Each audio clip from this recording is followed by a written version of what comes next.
Good afternoon, everyone. Welcome to the November 20th, 2025 meeting of the Baltimore City Planning Commission, meeting number 2081. I'm John Laria, the Commission Chair. Seated next to me is our Planning Director and Executive Secretary of the Commission, Tim Keene. May I ask the staff to please call the roll? Ms. Audette? Robin Allen. Present. Councilman John Bullock. Present. Christine Griffin. Present. Talib Horn. Claudia Jolin. Present. Doug McCoach. Present. Justin Williams. Present. Eric Stevenson. Present. And John Laria. Present. Thank you. Okay, Commissioners, we have minutes to approve from the October 30th, 2025 meeting. Is there a motion to approve those minutes, please? So moved. Is there a second? All in favor, aye. Aye. Minutes are approved. We'll now turn to items on the consent agenda. The only consent agenda item are the CIP transfers. Is someone, yes? Please come up, introduce yourself for the record. You will not be surprised to hear that what I would like you to do is to just review briefly those items which are shown as not consistent with the CIP and just provide some context, please. Good afternoon, Nelson Vasconcelos, CIP Analyst, Department of Planning. Initially, for the November 5th BOE approvals, those first two transfers coming from DGS, that is coming from a fleet account that they're using for other capital projects. They moved about $12 million in three increments back between 2017 and 19 as other fund revenue, and they've been using it as a holding place for the money and are using it for projects that the fleet is requesting. And then the last two is the additional transfers report. So that first one, because it's an interagency transfer, the law department indicated that it needs council approval, and also that, ironically, the planning commission needs to approve before BOE, which is something we're in the process of transitioning towards. I'm sorry. No, it's okay. So on the November 5th, there's a fifth transfer, the BSIT broadband infrastructure to Rash Field. Is that what you're covering now, or is that? I'm seeing one at I think it's on the, do I have the correct one? Oh, yeah. November 5th. Mm-hmm. The Rash Field? Is the last item transfer number 5 is shown as not consistent with CIP. Am I looking at the wrong document? No. Same thing. Sorry? I see the same. Yeah. I'm sorry, I don't have that document in front of me. But all right. Well, perhaps I know you know this. I'll just tell you what it says, and if that you can answer it on that basis. It's $500,000 from BSIT broadband infrastructure GO bonds to Rash Field Park Phase 2. Additional funds for Rash Field Park. Staff recommends approval as funds are coming from an unused account with a mayoralty no longer needed, and BSIT has their own funds. And obviously you're going from an apple to an orange, right? It's BSIT broadband infrastructure to Rash Field, and the explanation is somewhat self-evident, but nonetheless, I appreciate any comments you have on it. No, I mean, that pretty much covered it. So there were old funds that in mayoralty that hadn't been used in quite some time. So, now that that sort of infrastructure is being handled by BSIT, felt it was appropriate to be able to transfer those funds. Okay. All right. And I'm sorry, so I interrupted you. You were, I think, were you talking about the November 19 BOE at this point, or did you move to the third? That third report for the additional transfers. There is also one on the November 19th. It's $185,000 from construction reserve unallocated state grant to the Wabash multimodal corridor. Mm-hmm. I think that's pretty much covered in my notes. I believe that was I believe that's reserved to active. Transfer will fund the final design and construction of a shared use path on Wabash to improve safety, et cetera. Staff recommends approval as funds come from a reserve account dedicated to financing additional work on DOT projects. Mm-hmm. Okay. All right. Now back to where you were, and I'm sorry. I'm sorry for interrupting. My apologies. Mr. Chair. Yes, please. So I would just like to call attention to the reserve account dedicated to financing additional work on DOT projects. it would be helpful for us to have balances of reserve accounts when we're evaluating transfers like this, as well as future funding allocations. I mean, I just heard that DGS is spending down $12 million from 2017. It's just the accounting of it, I think could use some additional transparency. If you like, we can include balances in future reports if that would be helpful. I thought that was sort of one of the new innovations, and we're coming, as we were transitioning the process to a more transparent one. Is that correct? Right, yes, for starting beginning of next year. Thank you. All right, I'm sorry, and back to you now for the No third worries. item. Okay, so yes,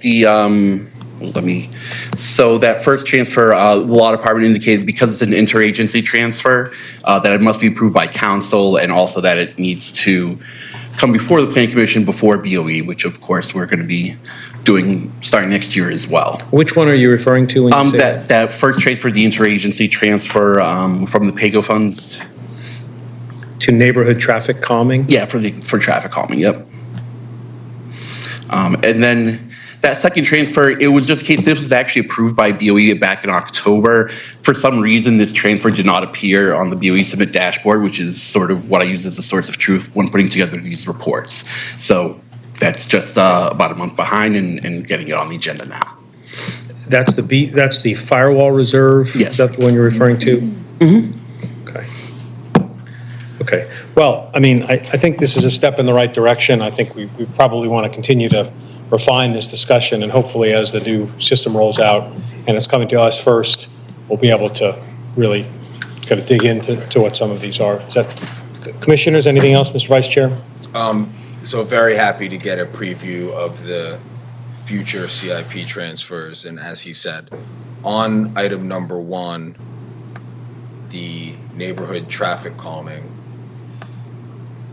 I'll just point out that that's related to my concern about the non-compliant speed humps that DOT has been installing. So, like, do we get to insist that if we allocate this money for traffic calming, that they're going to install it according to the adopted regulations? Did you want to say something? I did want to say something. Thank you. And Mr. Vice Chair, we did get that email about, I forget the street. Which street was it? Lawrence Street. Lawrence Street, and the installation of those speed humps not being in compliance with their policy around complete streets. So we did forward that to DOT. What I'd suggest on this is that we find a time to get the right representative from DOT to come to the Planning Commission and discuss this more broadly relative to their investments in streets and how they're going to be consistently compliant with those complete streets requirements. I mean, certainly in this motion, it can be referenced, but I'd like to, in this conversation about Lawrence Street, ask them to come and really speak to this, because it's going to keep arising, I'm sure, if we don't, bring it to a head with them and the commission. So I think that'd be great. Thank you. Sarah Pinnerelm is online and has her hand raised, so I wanted to bring that. Hi, good afternoon. Hey, Sarah. I just wanted to chime in on some of the items that were raised. With the new transfer process, we can certainly provide the balances for the accounts, but we are still going to have the challenge that those balances are not by revenue source. So that is something that the Bureau of Accounting and Payroll Services is continuing to work on, and we're partnering with them on that. And we expected that would be implemented at this point, but they've had to kind of change course a little bit and kind of re-examine. So it's taking a little bit longer than we expected. So when you see things like the transfer for Wabash Multimodal coming from an unallocated, the unallocated has a large balance, but most of that is just appropriations with no revenue to back them up. So in this case, there are appropriations for state grants that are being used because DOT now has a grant for the Wabash project and they need appropriations in order to proceed with that grant. So they're able to use those appropriations from the unallocated. So just wanted to provide that additional context for that project and also, the challenges that we'll have with balances going forward. Thank you, Sarah. And I think you know how much we appreciate all the work that you're doing with others in making this shift. But you can also tell from the persistent questioning that we're struggling with, how to do our duty here and to make a sort of value add contribution to this process. So we'll just have to, it'll be a dynamic process. We know you're making changes, but there's still work to be done. Okay. Mr. Vice Chair, I don't know that we need to mess up the motion so I'm just going to ask for a motion to approve, but the director clearly understands the concern and has already apparently acted upon it by reaching out to his counterparts at DOT. So I think it makes a lot of sense to have them come in and talk about this. All right, so motion from the commission to approve the CIP transfers, please. So is there a motion? Motion to approve. Is there a second, please? Second. It's been moved and seconded. Any further discussion? If not, all those in favor, aye. Aye. Opposed, nay. Motion carries. Thank you. Move to the regular agenda. Mr. Executive Secretary, would you please call the next item? We've got bill number 25-0103. This is a conditional use conversion of a single-family dwelling unit to 3 dwelling units in the R8 zoning district, and Justin Walker will present to us on this item. Mr. Walker, thanks. Good afternoon, Commission. Again, Justin Walker, DOP, on Council Bill 25-103. This bill is regarding the property at 1224 West Lafayette Avenue. It is a authorization for conditional use by ordinance for the conversion of a single-family dwelling to 3 dwelling units in the R8 zoning district. Deshaun Daly is the owner. This property is located in the West Planning District, where Treek Bolden is a community planner. So just to get ourselves oriented, as you can see on the map, the property is located in the west side of the city in the Sandtown Winchester neighborhood. Taking an aerial view here, you can see it's a mid-block in a row house development there, also about a block away from some green space at Lafayette Square Park. As we drop down to the street view, you can see the property highlighted there. Most of the units in that group of row houses are occupied, and also the unit on screen left here is also a 3 dwelling unit multifamily building. So regarding the code context for this bill, as we're aware, Section 9701 requires conversions of single family to multifamily in the R8, R7 and R8 to be approved by ordinance of the City Council. This is just a conditional use bill. There are no variances required. For 3 dwelling units in the R8, 750 square feet is required. For the math enthusiast, that doesn't equal 1875, but Section 15302 of the code says any multifamily dwelling with 3 or more units getting the 50% of the lot area for an additional unit is rounded up. So that's 750 times 2.5, and that requirement is met. And the property is currently exempt from off-street parking under Section 16601 of the zoning code. So with that, staff finds, and as is reflected in the staff report, that all of the conditional use approval standards in Section 5406 of the zoning code are met. As far as the equity analysis, this will ensure a property stays in productive use. It will provide a subtle increase in density without changing the exterior of the property. And this proposal did receive a letter of support from the Lafayette Square Community Development Corporation. And the standard posting was provided on site and also provided by staff via the Gov delivery system. So with that, the recommendation is to adopt the findings and approve. Any questions? questions from the commission for the staff? No? Thank you, Mr. Walker. Is there anyone from the public who would like to testify on this matter? Yes. please please introduce yourself for the record. Good afternoon. My name is Karen Hall, and I am a resident at 1234 West Lafayette Avenue. I also am a community advocate. I'm on the Harlem Park Neighborhood Council Association Committee, and I'm a liaison for Harlem Park Neighborhood Council and Clean Core Civic Works Trash Initiative. My name is Catherine Morell, Morell, for the record. I am a resident at 1225, the Christmas house across the street from 1224. I can provide a history of the neighborhood of where we live because I am the matriarch of that block. My family has owned the house at 1224 since 1970, and I have seen what has come into my neighborhood to destroy these beautiful houses. These houses were built my house was built in 1885. The house across the street, which they wish to break up more of, was built in 1905. These are beautiful single-family dwellings. They were. Families lived there. Professionals lived there. People left, people moved, people died. And what has come in to this neighborhood, and I can only speak to my experience, is nothing but people salivating at the mouth, thinking that they will come in and break up and take all of the beauty of this neighborhood and break them up into apartments for people to live in. There's no parking spaces on the street already. If I want a parking space on my side of the block, I have to be in my house at 3 o'clock in the afternoon. If I come home at 5, I've got to park way up the street.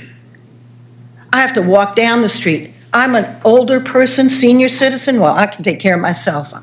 But there are people with disabilities who have to walk halfway down the street or around the corner to get into their houses because of the element in the neighborhood, around the neighborhood. People can't park safely. The condominiums on that block in Sandtown, Winchester, people are supposed to park behind. They have a place for them to park. They don't park there because, unfortunately, the people that came in and broke up those places built condominiums, didn't put a security back there, didn't do anything. People's cars got broken into, so we're parking on the street. But not only that, what's wrong with us? What's wrong with this? Why are we not trying to get these houses ready for single families to come in who can't afford a house? What's wrong with this? I have yet to see any of those houses that this group of people have said, okay, go ahead, to have any of these apartments filled at any one time for 6 months.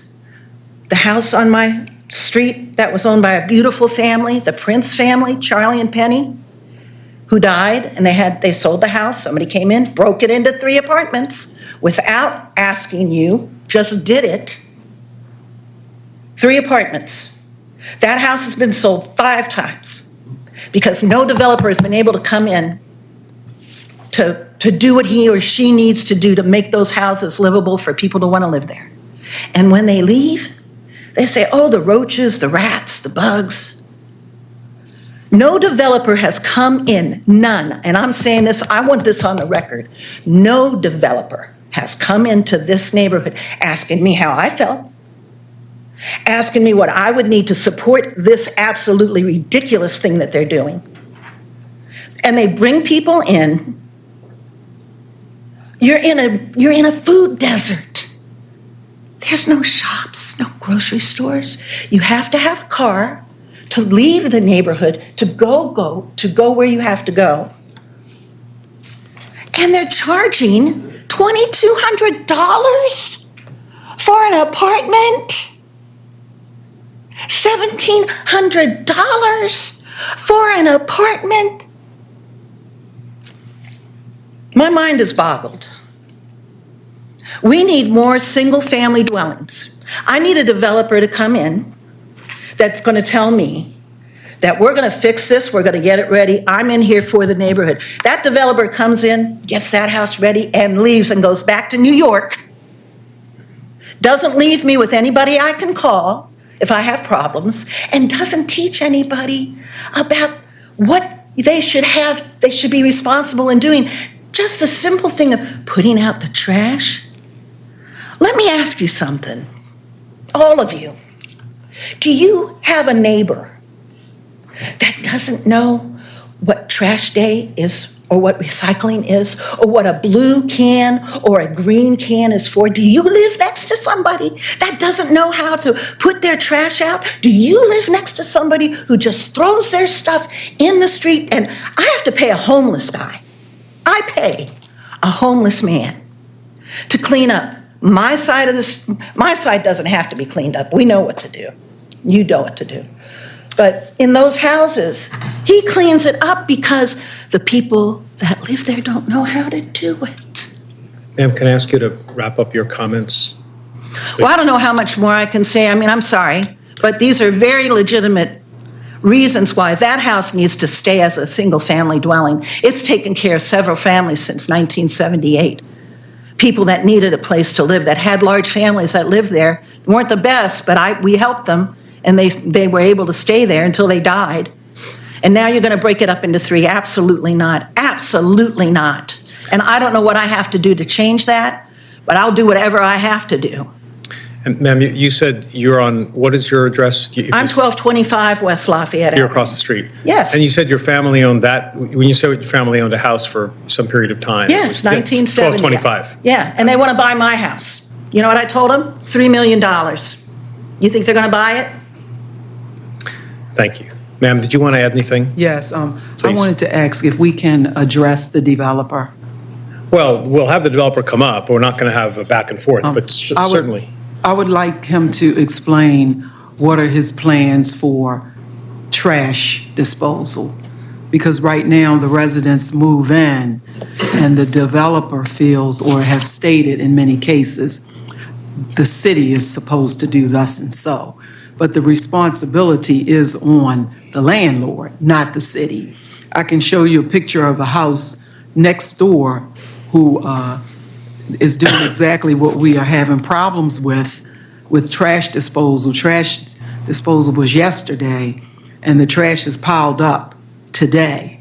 And so then what happens is the burden is on the neighbors, who we've got in handle on how to talk to different people about what to do with trash and thus so forth and so on. But then the new folks are moving in. The city at this time, West Baltimore, has a big push for developing. And so it's going to bring revenues into the city, but we need responsible landlord ownership for trash and stuff like parking. Yes, My big thing is the trash, the rats, and so forth and so on. So I would like to know what his plans are. And you're representing a community, I'm sorry, I just. Yes. Okay. Well, I'm really representing myself, but these are places that I work in conjunction with. So And do you clean- live nearby as well? I live at, no problem. I live at 1234 West Lafayette. Gotcha, okay. Right across the street on the same side as Understood. the. Yep. Would you like to see the pictures of the trash that we are having problems with right now? No, but you ought to submit them subsequently, and if there are issues, there are ways, Mr. Director and otherwise, throughout the city that we can potentially enforce. Your councilman is here, Councilman Bullock. Perhaps he can be helpful as well. You probably know each other. So why don't we, I don't want to cut you off. Did you have I'm anything good. else you wanted to I'm say? good. I think Thank you understand. So is there anybody else who wishes to speak? I know the developer is here, forgive me. They're not here? I don't know. Go ahead. I had a question. No, go ahead. Well, you please. can ask whether the developer's here. Is anyone here on behalf of the developer? Is it's Deshaun Daly, is that correct? That's what we have in the materials? Chair Larrier, I did have one thing to add. Yes, That ma'am. we would even be willing to go to 2 units as opposed to 3. Understood. So Mr. Daly or a representative is not here? Okay. And not online, Ms. Audette? Okay. Okay, that's fine. See, the developer isn't even here. Mr. Williams? Just Yeah. my question was, appreciate your civic engagement and the long tenure from the family, from Mrs. Morel's family. Morel, yes. Did you or have you explored like a residential parking permit system on this block? And I was recognizing it doesn't, go ahead. You can't because it's a major throughway, it's street cleaning, and you can't put you can't put speed humps there, you cannot have residential preference parking. We're all there at our own. And I want to add, my taxes are going to go up now too. I'd like to add that. Well, I guess the question is, and it makes it sound like the answer might be no still, is that if there were a condition on residential parking permit that, and assuming a multifamily property like this one would be, if this were approved by the city council, would mean, if you could condition that on a residential parking requirement, that they would not be eligible for it, would that, obviously, this isn't something that would satisfy you, you would still be very much opposed, is what it sounds like. No, I'm still opposed, but they're supposed, I'm educating myself here, so please educate me. I thought that 3 dwellings or more, the people that own the property were supposed to have parking for their tenants behind their house. If you have 3 or more people living in a building. Am I wrong about that? That's no longer the law. Oh, okay, well, never mind then. Is that the clause, Eric, Mr. Stevenson, is that the clause where it says they're exempt? Well, the law that was just signed into law, I don't think it's effective quite yet, but it eliminates off-street parking requirements for uses such as this. I think the existing law, for at least a couple of years, has been for the conversion for residential up to 3 units would Right, be it's exempt. exempt as well, right? Okay, well, so I'm going So to, I'd like to, so Ms. Morel, Ms. Hall, wonderful to see you both. Yes, Mr. Ed. And could you use the microphone a bit more? Thanks so much. and I'm surprised to see you both here. So a couple of issues that you raised, and I'll say first, I share your affinity for the single-family homes. I live in one and have saved a couple myself. That being said, the property is currently vacant. You live in the front of it. I live in the back of it. We're probably about the same distance away. And so, the neighborhood has a common interest in seeing that property occupied, and ideally by the right type of tenants to contribute to our community. I'd love to see a family there. That being said, that's just not what we have right now. The properties next door, the condos on the corner, and some of those other rental units are a nuisance. They're a problem. They're poorly maintained. That condo building was poorly built. Yep. Those are problems that I would love for us to work together to address. I don't think the solution is to keep this house vacant and prevent this investor from doing his 3 Making units. money. For what it's worth, he's not from New York, and he has done other properties in Harlem Park. He, originally had requested for 4 units and reduced that to 3 to make it more in line with the density of the community. And lastly, what I'll just say is, similar to the parking, if we don't approve this request, the law is going to change, and this will likely be allowed by right in the near future.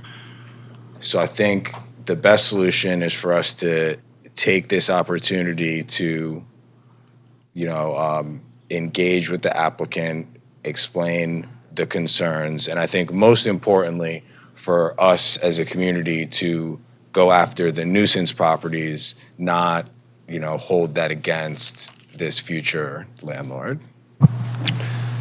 If I may, so is there anybody else here who wishes to be heard on this? Okay, so a couple things. One, I'm mindful of the fact that the vice chair knows the neighborhood well, and I agree with many of the things he said. I do want to hear from the councilman because it is your bill in your district, but I will just say, not to oversimplify this, on one hand, the mayor and city council decided this is a conditional use in this location, in an R8 district, and I frankly don't think that there's any basis under the law to deny the conditional use because of the way what conditional uses are in the code, and maybe they'll become permitted, maybe they won't, depending on what happens in the council. I think that hearing is going on probably still as we speak, but at the moment it's a conditional use hearing, and it is not. It is. I think the standards for conditional use are met, as I understand the standards for conditional use, even though I understand you have these concerns. The flip side of that, which is maybe just a temporary issue, is I'm not prepared to vote for this if the developer is not here to speak on his behalf and to answer these questions. And that should tell you something. Well, I'm not making any conclusions except the fact that he is not here. I don't know why. So my suggestion and my recommendation to my colleagues is going to be admitting that I think it would be difficult to disapprove this because of what I've just said. I'm just really not prepared to do it today because I don't think that's the way we should do things.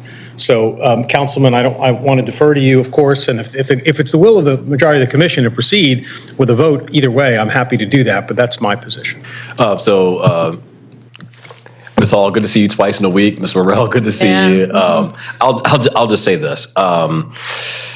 I would have preferred that the applicant be here. That would have helped to address some of the concerns that have been raised by these two ladies. I will say I do believe it is the right thing in terms of this property. The challenge I have, I will just say this. I just left that Land Use and Transportation Committee that we were hearing this bill is regarding density. But even prior to that, there was another conditional use conversion that I had for another property in our district. And one of the challenges that we have is that we have some significantly large properties. To your point, 78, I was born in 78, and the reality is that we know in some of these neighborhoods, there isn't the strongest market in terms or demand for that single family usage. And so what's happened over the years is that these properties have remained vacant. And I think it's a better option to have it being occupied. I think we all share the preference of having single family occupancy, but I know that it's worthwhile going through this exercise. I'm glad that you're actually here.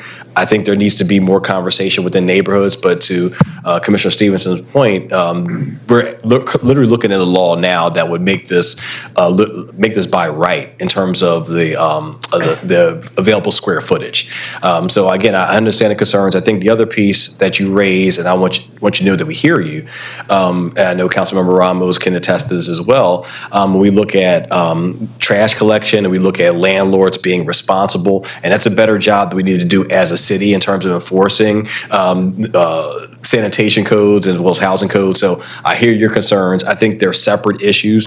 I would not be opposed to necessarily delaying if that would be the will of the body. I do think it's important to hear from the applicant and address some of these concerns, but I still think, and this is why I introduced the bill, because I think it's the right usage of the property.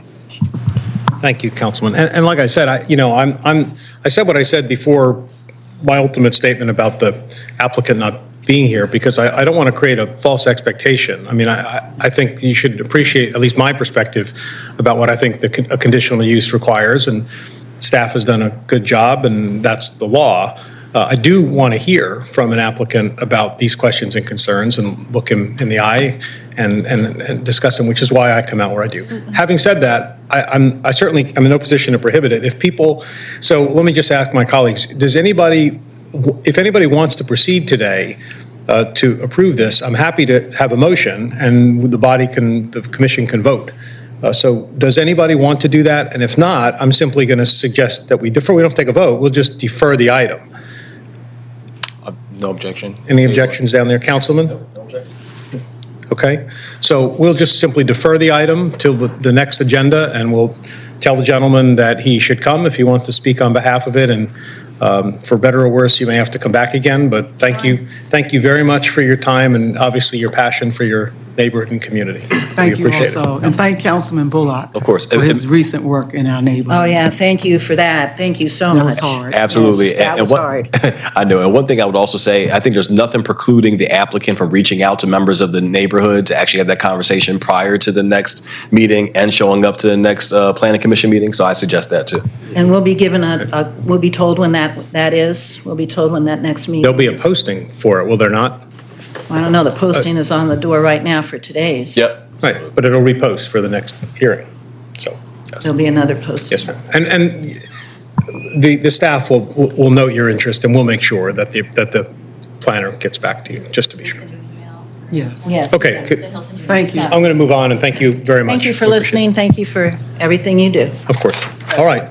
As we're sitting Oh, down, yeah. I just would add, I mean, I know the chair, you made your point about the standards kind of having a preference for approval, or unless it can be shown that it should not be approved. But I would say that the board, the planning commission and the city council can impose conditions to the extent it feels necessary to protect the public interest. So my suggestion or advice would be, if there are certain conditions that could make things more palatable for the community that could be proposed, that'd be a useful way to think about how to come back and say, hey, if we can get the condition on, for example, residential parking or trash collection. So. Okay, well, thank you very much. We appreciate it. Okay, Ms. Audette, we'll call the next Yeah. item, would you please? Next item is a minor amendment and final design approval, plan unit development, number 146A, Cristo Rey High School. Caitlin Audette will present this one. Good afternoon, Commissioners. My name is Caitlin Audette. I'm here to present the minor amendment and final design approval for the Cristo Rey High School. Can you make it a bit louder? Can you just? Sure. The petitioner here is MK Consulting Engineers. The owner is the Cheers Building LLC, and this is in the 11th Council District. The property is located within Locust Point. You can see it here, kind of interior to the rail line that loops around Locust Point. And here it is within the PUD boundaries shown in red. So at the August 7th hearing, the Planning Commission voted to recommend approval for a major amendment to the PUD, which would allow secondary schools within the PUD, among other minor changes. This was approved by council and sent to the mayor. It has not yet been signed by the mayor. As for conforming to plans, the subject property is designated in the mixed-use predominantly industrial group within the general land use plan.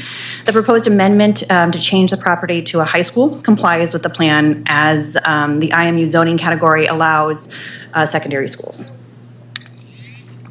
The proposal is for the relocation of the Cristo Rey High School to the property, and it will include demolition of portions of the existing industrial building, renovations to the building, additions to the building, new signage, and new sports fields. This has gone through design review at the staff level and has received approval.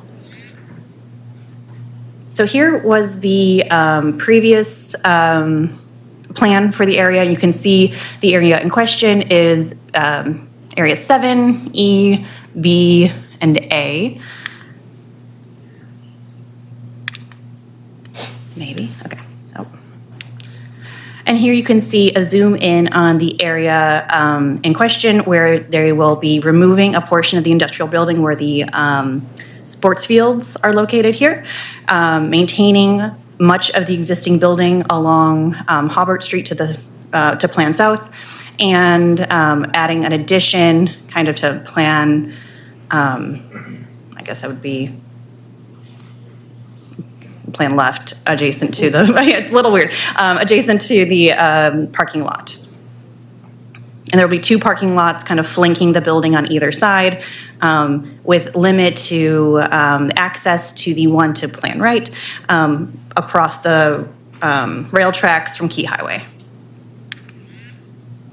And here's the landscape plan showing the landscape improvements, which will be kind of around the building, focused along the sports fields and to the plan left of the building. These are elevations showing what it would look like upon completion. You can see the addition for the gym is the gabled area. And here's a rendering showing that what that would look like. This is a view of the entry, kind of looking over the sports field. The entry is set back, and one of the recommendations regarding the design was making it clear, having clear signage so that folks can find the school. We understand why the entry is located where it is, especially making sure there's ample space to congregate and keeping it kind of tucked away from the residential community, but we do want to make sure that folks who maybe don't come here every day, grandma or aunt coming for a graduation ceremony, can find their way to the entrance. So they have responded to that. And here's another view of that entrance, and this is looking again at the addition and that front parking area. So for minor changes, the commission may approve a change to the approved final development plan that is not a minor change or not a major change. And the planning commission may not approve any change that fails to comply with the PUD master plan or regulation or that violates the underlying zoning, an approved exception, a condition of approval attached to the planning development with the exception of modifications to the planning development's phasing schedule or a provision of the ordinance that approved or amended the planned unit development. So staff finds that all of these are met, and this falls as a minor amendment and can be approved. As for equity, the proposal will activate space that is currently vacant within the community. It will add an active use and will likely add additional vehicular traffic, though efforts have been made by the development team in coordination with the residential community to minimize any congestion. The relocation of the school to this site will not impact existing patterns of inequity. The school does serve students who demonstrate significant financial need, so the new location will provide additional outdoor space and allow the school to better serve its students than its current location, which is a very tight site in East Baltimore. The Locust Point community has been actively engaged in the proposed development of the site, and through work with the development team, many of their concerns have been addressed. No formal letter has been received from the community, but they have been notified of this hearing. So the agenda was sent to through GovDelivery to those emails on file with the planning department, as well as Locust Point Civic Association, who, as I mentioned, were fully engaged. No testimony has been received on this item at all. So the recommendation is approval, subject to the enactment of the major amendment bill that was referenced at the beginning of this presentation. So that is before the mayor, but has not yet been signed. So once that is signed and it allows secondary schools to be in the PUD, then this could be approved.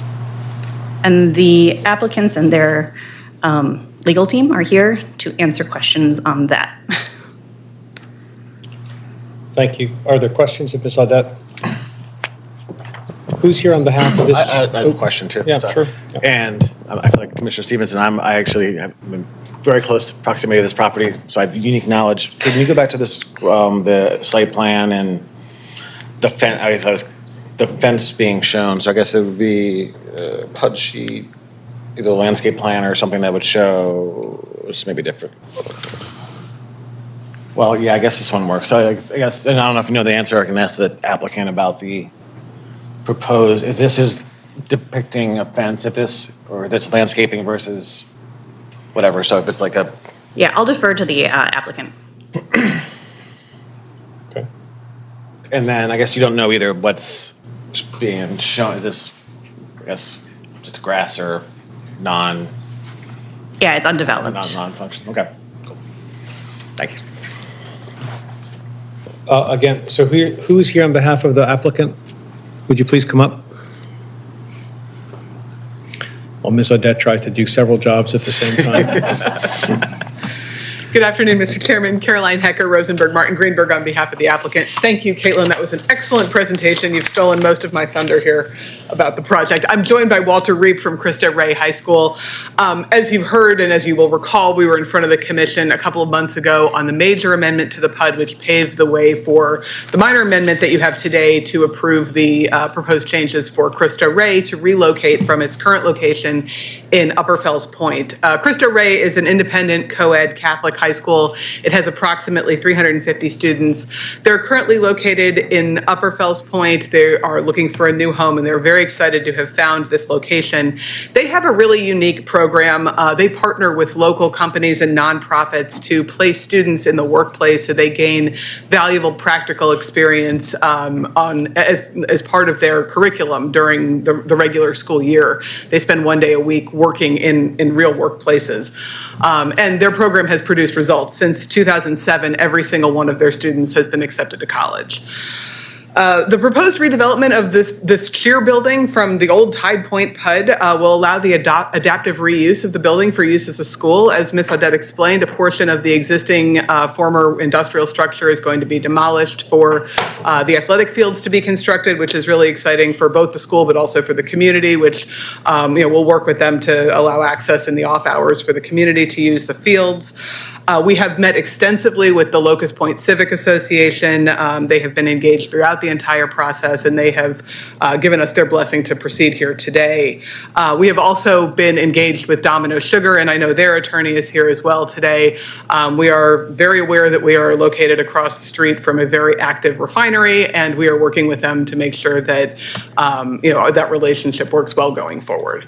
I'd like to turn it over to Mr. Reep very briefly to just speak about the school, and we're happy to take any questions that the commissioners have. Yes, good afternoon. I'm Walter Reep, president of Crystal Ray.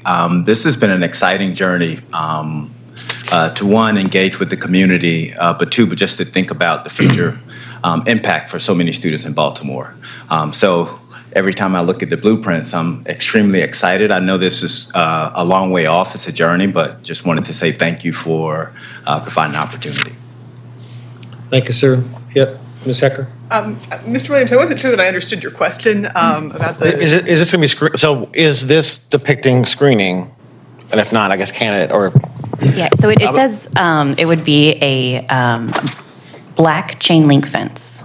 Yeah, there's a fence. Right, so I guess the request, and that's self-interested with that full disclosure for the commission too, is that I live right here, but if there's screening that could be installed to, I'm thinking mostly about the light bleeding in from whatever happens there, but also, I guess, whatever noise dampening and just something happens. So I guess if there's not landscaping proposed to screen this area, something that would be just like slats in this chain link to prevent, the We can look at distraction that, of the certainly. visual.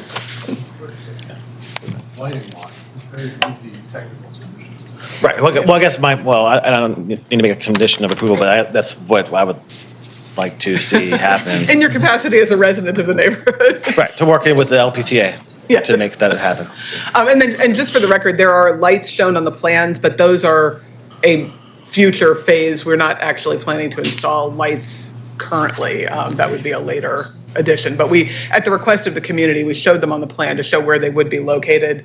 They had questions about what that might look like, but that's not part of the current plan. Are there existing sports programming? Like, is there a soccer team in? Yes, very small sports program. Boys and girls soccer, boys and girls basketball, and boys and girls lacrosse. Also, and again, with the I guess caveat that I support this. I'm just thinking about if it's as someone who used to play in high school that played off-site, thinking about fans and people coming to park, and actually in my community has lots of parking, so we're fine there. But thinking about the pathway by which people would come on like a game night, that's the question. So the upper right, plan east side of the plan, I hadn't thought it through, but is that not part of the development at all? It's a separate development. Yeah. It's going to be subdivided. That's not part of it. It is its own separate lot. That triangle, like wedge-shaped piece. Is that what you're talking about? Yeah. That's a separate parcel. It's not part of this site. Okay. It remains owned by Under Armour. I have so I just want to sort of address a broader topic here, which is, first of all, I certainly don't need to be convinced about the merits of Crystal Ray, and it's terrific. So thank you for everything you've done for many years, and I'm delighted you found a better site and all of that. My only question is, it's a little bit unusual not to have the community represented here in some fashion, and there's in the packet that we got, there was I'm sure you've seen this, there's a 15-point response from the development team to LPCA all of which are, I mean, I'm not going to read them all, but, what, is there a separator between the church? What is the signage going to be? What about the fence? Is there going to be lighting? I'm sure you've seen this list and the commissioners have seen it. So, this shows up in the record as a series of questions from LPCA with a series of responses from the developer from about three weeks ago. It's dated the 30th of October. And I just, I guess I feel as though if there were a real problem, someone would be here, right? Do you have the cover email that went with that? I'm afraid I don't. Oh, okay. The cover email that went with that, when we sent that to the LPCA in response to those questions, they responded that they were satisfied with our responses and that we didn't need to attend their recent meeting on November 12th. Okay. They wished us well and told us to proceed. Did I miss that? I'm sorry if I did. I don't think we have that. Oh, I didn't see it, so I apologize if that's on me, but I have. It's okay, I can resend it, but I didn't send it. I just, there's a lot going on here, and you're introducing a very new use, which has all sorts of complicated dynamics in terms of time of day and noise level and traffic level and lights and poles in a residential neighborhood, all that sort of stuff. I'm not going to second guess by any means the community that might have concerns in those various categories. But unlike, for example, unlike a city council bill where it's like, well, we don't want to hold this up, we'll move it along, and the land use committee and the council will sort it out if anybody, they get another bite at the apple. This is the last bite at this apple. This is, minor amendment and particularly final design approval. And once we approve it, that's it. So what you've just said reassures me, but just characterize for me where you are with the community on this. We've been meeting with them since the summertime. We've attended many of their meetings, probably half a dozen of them, I'd say, at this point. There's been a lot of back and forth about what might go at this site. Originally, townhouses were proposed, and everyone seems much happier to have the school than the homes that were proposed. We spent a lot of time talking about, design, layout. They asked a bunch of questions, which you've seen the responses to. And I think, we've gotten to a very good place with them. Is it a unanimous, overwhelming support? I wouldn't characterize that, but they did vote to support the major amendment through the city council bill. And they, like I said, they had sent us an email saying that they were satisfied with our responses to their questions about this project and wished us well and gave us the green light to proceed. I don't want to put words in their mouth, but the sense that I got, and you can tell me if you disagree, is that they are very comfortable with the project. Okay. Does the planning staff have any insight into that question? Yeah, I mean, they have been very vocal with us when they oppose something. So I will say that typically we hear much more from folks when they are against a proposal. And so we met with them on site multiple times when they were interested in, or when the developer was considering multifamily row homes on the site. And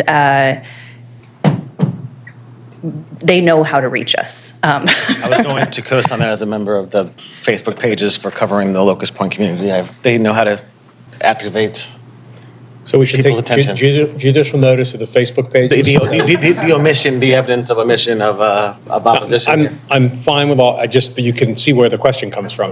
Okay, so having asked that for my own self, members of the commission, questions for staff, questions for the applicant? Anybody? No, sir? This side? Okay, is there a motion? I was still, Sorry. Oh, I'm so sorry. I should have asked, I apologize. Please come up. Good afternoon, Colin Wojcicki from Gallagher LLP. I'm here today representing American Sugar Refining Incorporated, more commonly known as Domino Sugar, around Baltimore, in relation to PUD 146A, Cristo Rey High School. Domino testified at the prior Planning Commission meeting in support of the legislation, to allow Cristo Rey's use of this site, and is here today in continued support of the Cristo Rey project, while also reminding all parties to be mindful of the different land uses that exist in close proximity in this part of the city. As noted, Domino is working with Cristo Rey right now with the aim of reaching a formal agreement to avoid potential future conflicts and ensure mutual enjoyment of the land. In fact, I think our friends at Cristo Rey will be coming for a tour just after Thanksgiving to see our operations firsthand. Once that agreement is finalized with Cristo Rey's consent, we would like to submit it as a formal part of the file for this matter, but that's ASR's only real comment. I appreciate everyone's time here today, and as a Locust Point resident myself, look forward to our new neighbors. Does anybody here not live in Locust Point? Thank you, sir. Any questions for the representative of what we affectionately call Domino Sugar? Thank you very much. Okay. I'm sorry for not asking for, is there anybody else here who wishes to be heard on this matter one way or the other? Okay, hearing none. Okay, is there a motion to approve the staff recommendation, the minor amendment, the final design approval as presented with the proviso or subject to the enactment of the major amendment, which we've already approved and which is making its way through the mayor and city council? Is there a motion? So moved. Second. It's been moved and seconded. Any comments on the motion? Any further discussion? Hearing none, we'll do a roll call vote, please. Ms. Audette, it looks like Mr. Tissot now. Hello, Mr. Tissot. Good morning. It's no longer morning. I just came from council hearing. Sorry. Are you prepared to do a roll call, or should we rescue you from that? I'm good. Commissioner Allen. Approve? John Bullock. Approve. Christine Griffin. Approve. I see Talib Horn is not here today. Claudia Jolin. Approve. Doug McCoach. Approve. Justin Williams. Approve. Eric Stevenson. Approve. John Laria. Approve. Thank you very much. Okay, let's move on to the next item. Mr. Executive Secretary. Okay, next item, item number 6, is City Council Bill number 25-0118, Plain Unit Development Designation, that Caitlin will again present this one and explain the request to us. Thank you, Caitlin. There we go. Good afternoon again. So I am here to present to you a planned unit designation for the Tivoli Eco Village. The petitioner here is Urban Green LLC. They are also the future owner. The applicant was awarded a bid for the property's redevelopment in 2019 and is in the final steps of negotiating a land disposition agreement. And there is a letter from Housing in support of this designation. This is in the 14th Council District, and Councilwoman Ramos is the councilperson. So the property is located within the Coldstream Homestead Montebello community. This is adjacent to Clifton Park, kind of between Clifton Park and City College and south of Lake Montebello. And you can see it here in yellow. And here's an aerial showing the proposed site and the current condition of the vacant land. The subject property is designated in the residential lower density group in the general land use plan, and this proposed development conforms to that designation mostly. But there is a reason it's a PUD after all. It's because it doesn't completely conform to all of the elements of either the general land use plan or the zoning code. So here is the existing conditions plan. As you can see, there are a number of parcels, and you can see kind of the general topography. Just wanted to point that out. That is one of the elements of the planned use development approval, where it gets higher towards the right and lower to the left. So this is the existing conditions, and here's the proposed site plan. The proposal maintains the existing infrastructure, including the roadways, but adds mews and alleys that will cut through the site kind of northeast to southwest, but makes use of the existing infrastructure. And here's the landscape plan. It really, the proposal is focused on creating a truly knit together community that has focused on these mews and communal space, including a community hub, which is shown in the kind of top middle. Let's see if this will work. Nope. Oh, there. Right here. So you have the community center, and then you also have community space. So there's a larger community space, and then there's also the Muse space, which are located along these pathways. So you can see kind of the undulating pathways that cross through the site. There are a number of different dwelling types that are shown within the plan, and these include detached dwellings, which are generally to the west of the site. So you can see that in yellow and pink.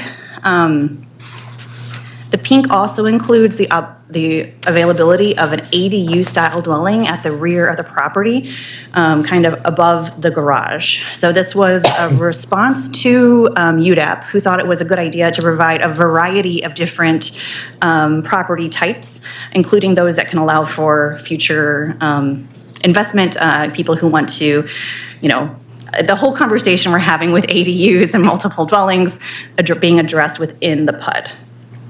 It also includes semi-detached duplexes. You can see those in orange and light brown, or in light brown, and then the orange are detached dwellings that are adjacent to the duplexes and kind of mimic that style. And here's a closer look at what those various dwelling types look like. And again, this is still fairly preliminary. The plans you're seeing have gone through design review, but as they get to a more final level, we'll continue to work with the team in an iterative process to get to that final stage. But you can see the detached type A with an ADU kind of shown in the back, detached type A with a carport, detached type B, which are much longer dwellings, and those are the ones that were on the west of the site, and then the duplexes here. So as the name kind of gives away, this is going to be an eco-village, and it's really focused on being a net zero development. And so all of the properties will have solar. They're also working with the city to provide geothermal here, and I'll talk about that in a little bit. But the whole idea is there will also be community solar, and this is going to create a net zero community. Here are some of the concept architectural elevations for the dwelling units, and again for the community center. So the purpose of a planned unit development is to encourage flexibility in the development of land and in the design of structures, encourage a creative approach to the use of land, provide for the efficient use of land, encourage the construction of appropriate aesthetic amenities, promote quality development, and to facilitate the implementation of the comprehensive master plan. Additionally, for the authorization, planned unit developments may only be established by ordinance, and unless otherwise specifically provided by the ordinance establishing or amending the planned unit developments, all requirements of the underlying zoning district apply. Planned unit developments are prohibited in the I1, I2, and M1 districts. And now there's additional general requirements. I'm going to go through these and respond to each of them as we do so. So the first is that there be common ownership or unified control, and this planned unit development is under common ownership. As stated before, it's currently owned by housing, but the city is in the process of negotiating that LDA. There are requirements regarding minimum area, responding to the specific zoning. So this property is zoned R6 and must therefore include at least 2 acres of land, and the proposal exceeds this requirement. And then there are the exceptions. So the applicant has provided a table showing the requested exceptions to the zoning code regulations. These exceptions will allow for an increase in density on the site while still maintaining the desired detached and semi-detached typology that the community has requested. So I know this is a little hard to read, but you can see the center column is what is required within the zoning category, and on the right is what is being provided in the PUD. So they're going to have smaller lot areas for both detached and semi-detached dwellings. The building height will be slightly smaller, but that would be allowed.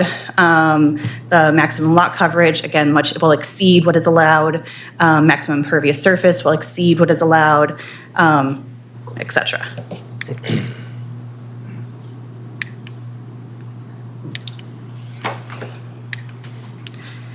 Continuing with the approval standards. In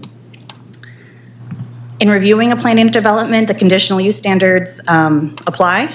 So whether the planning and development is in general conformance with all elements of the comprehensive master plan. So under the plans shaping the city section of the comprehensive master plan, one of the key strategies within the Coldstream Homestead Montebello Impact Investment Area is the creation of the Tivoli Eco Village. So this is in complete conformance with the comprehensive master plan.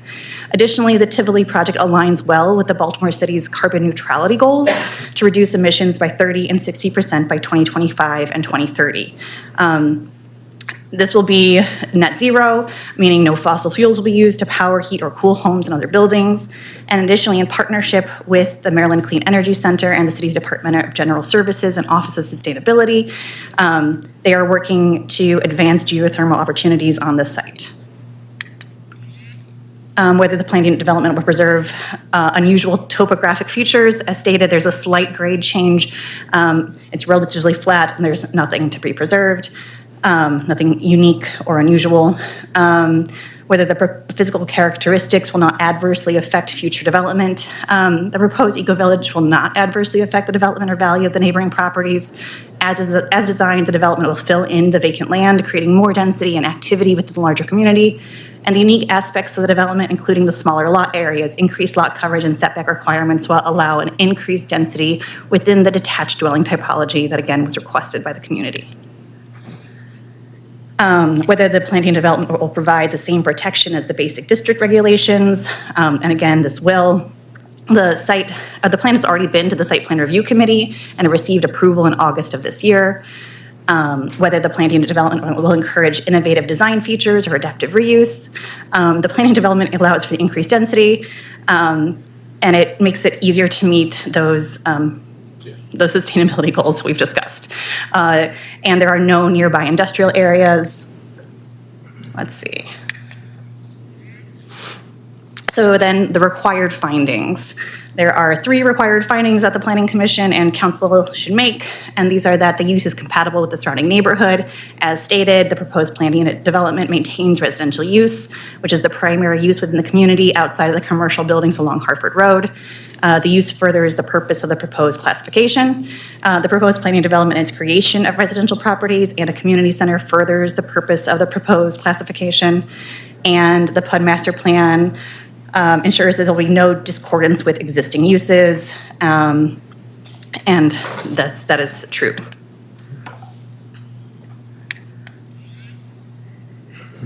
And then there are all the components that must be within the master plan. These have all been provided. This is that continuing. For equity, the completion of this project will fill a need and physical vacancy within the Coldstream Homestead Montebello community, and it has long been advocated for by the community. The investment in Coldstream Homestead Montebello will help to address patterns of inequity that created the deteriorated conditions that led to the current condition. The community has been a vocal advocate and proponent for this proposal. The proposed PUD will have no further impact on staff time than any other similarly sized development project. The agenda was sent to, through GovDelivery to those emails on file with the Planning Department, as well as the Coldstream Homestead Montebello community, who, as stated, have been fully engaged in the process. And the staff recommendations to adopt the findings of fact and recommend the bill favorably. Any questions? Thank you, Ms. Audette. First, are there questions for Ms. Audette? Something I hadn't thought about being aware of in supporting the project, why it was decided to go the PUD route versus like a rezoning. Is it worth it? Is it going to be a... It was a long conversation. I think generally the, it was just the site needs of it. It was easier handled through a PUD. Concern, and maybe it's sort of a moot because it's all going to be residential, is thinking about the difficulty of amending PUDs in the future when there's 50, 60 different owners to get approval of. That is definitely a concern and something that we have discussed. I think the goal is that this would, once built, it would sunset so that we don't have to bring every minor change to Planning Commission or to staff. We don't want to have that either. Yeah, I'm thinking maybe there's a way to legislatively even let whatever future homeowners association that's created as part of the subdivision have control over that sort of thing, if it's legal. Yeah. Other questions for Ms. Audette? I guess Councilwoman Ramos, would you like to speak? Yes, please. Please come up and then We'd love to hear from you. And while you're coming up, let me just say, I think everybody appreciates how hard you personally have worked for many years to ensure that this comes to fruition. We have your letter in the file, so thank you for that. And of course, we welcome you, so please go right ahead. Great. Thank you so much, Mr. Chair, members of the commission. Approve it. Thank you, Kidding, I'm Councilwoman kidding. I got Adams. more to say. This is, again, something that, and this is one of, also another example, the community is not necessarily here, has provided testimony in the past because they're very much in favor and, they would come here if it was a fight, as many of you know. And so this particular development has been ongoing for, I think, 20 years that the community has been envisioning this project. As was stated earlier, that particular set of properties was a lot of vacancy, a lot of violence, a lot of drugs, and the community said, we don't want this anymore. We're going to work through it. The first house that was acquired and demolished was in 2008. They did not have in-rem at that time, and so of course it has taken a very long time to acquire the properties through condemnation and eminent domain in order to get to where we are now. There are still a few that still remain that needs to be demolished, and we're working through that. The community worked with planning department at the time and my predecessor around what are actually I was involved too, I lived in the community at the same time, at that time, on what really they wanted to see there in terms of replacing all of that, and it wasn't a one-for-one, but it was certainly thinking into the future, and so that's where the Eco Village came. Obviously the technology has changed in the last 15 years, so I think we're in a good place. There was also a delay because the city didn't have the money for the infrastructure.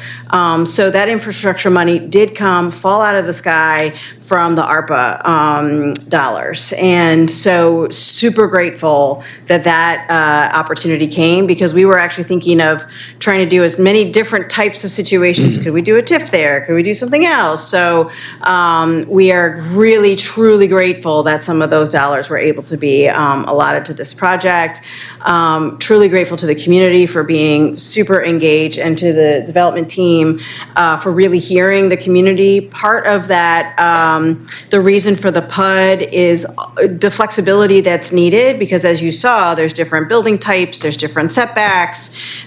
There's also a community center that's going to be included, which is generally not included in an R6. So we wanted to make sure that there was that maximum flexibility within just the confines of that area and not the entire neighborhood, so that there's still that there. And we know that the economic impact of this isn't just the 125 or so new folks that we're going to have in the neighborhood. It's already starting to have an impact because people are seeing, oh, something's coming, and so the houses on 28th Street are being rehabbed. You'll see in the evolution of Code Map, the acquisition through NREM, and then the rehabs that are happening on 28th Street. Same with Hartford Road, same with the Alameda. So it's having that residual impact that I'm really excited about, and so I'm just asking for your favorable report on this. I'm happy to answer any questions, but we're super excited about this. I also think that this is one of the examples of how we can do development in the future relative to energy efficiency, and that'll be helpful. We've had our bumps along the way. I mean, 2 years ago, 3 years ago, we discovered there's a water pipe underneath, and that was frustrating because we should have known about that 12 years ago, but so it is, and we worked it out. But this is really a victory, not just for the community, but for our city. So thank you so much. Thank you. Are there questions for the councilwoman? Thank you. Thank you. Are there folks here who wish to speak? The applicant is here, I presume, because you know what happens when the applicant is not here. And other folks are here who wish to speak, or just the applicant? Just the THCD? Why don't you come up, Tamara, and we'll hear from you first, and then we'll hear from the applicant, if that's okay. Welcome to the Planning Department. I know it's a little different. Hi, Mr. Chair and Commissioners. Tamara Woods, Assistant Commissioner for Land Management at DHCD. And just really quickly, I just wanted to come and support the development team and really speak to the Planning Department. In 2006, this body adopted the master plan. So here we are. DACD put out an offering in 2018, selected a developer in 2019. It has taken this many years for a wonderful result, and we are excitedly working with the developer on the LDA. So just wanted to come and support. Don't have a lot to say, but any questions I'm happy to take. Thanks, and we have your authorization letter in the file. Questions from Ms. Woods? More of a question that doesn't need an answer. Could you take back to Mark Washington that like he's yelled at me many different things about the neighborhood design fitting I love the design, it's cool, but it doesn't really match the rest of CHM. But he's cool with this one, so it's fine. But I support that creativity and unique design types that make sense to work. Yeah, no, honestly, what I'll say to that is our negotiations from DACD's side, we left a lot of latitude to make sure that everybody can really have their voice and kind of move the design as need be. So we definitely appreciate that and understand it too. Thank you. The applicant like to come up? And I'm hoping that, among other things, you can just talk for a few minutes about what is an eco-village. I've read the materials, including your very, very thorough memo. So thank you for all the hard work. But I think it'd be useful just for people to understand what this is and why it's special. Yeah, absolutely. And so, candidly, I'm going to defer to my client, Mark, who is here today, because he can speak much better to the eco-village aspect of it than I can. And so if you would like to have Mr. James come speak first, I can address sort of a few of the legal standards, Yeah, that'd be fine. whichever one comes first.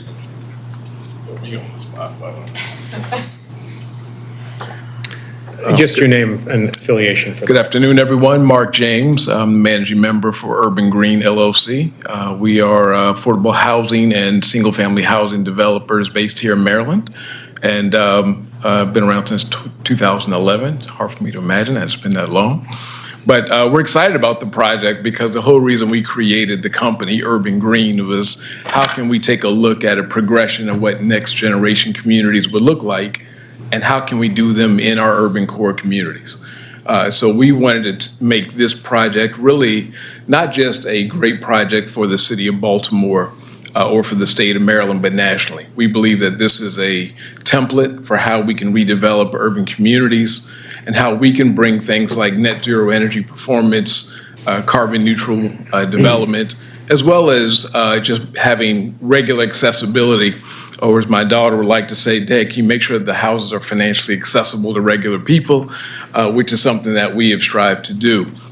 And so we're excited about the project. We've been really amazed by all the levels of support that we've received, both at the community level as well as at the governmental level.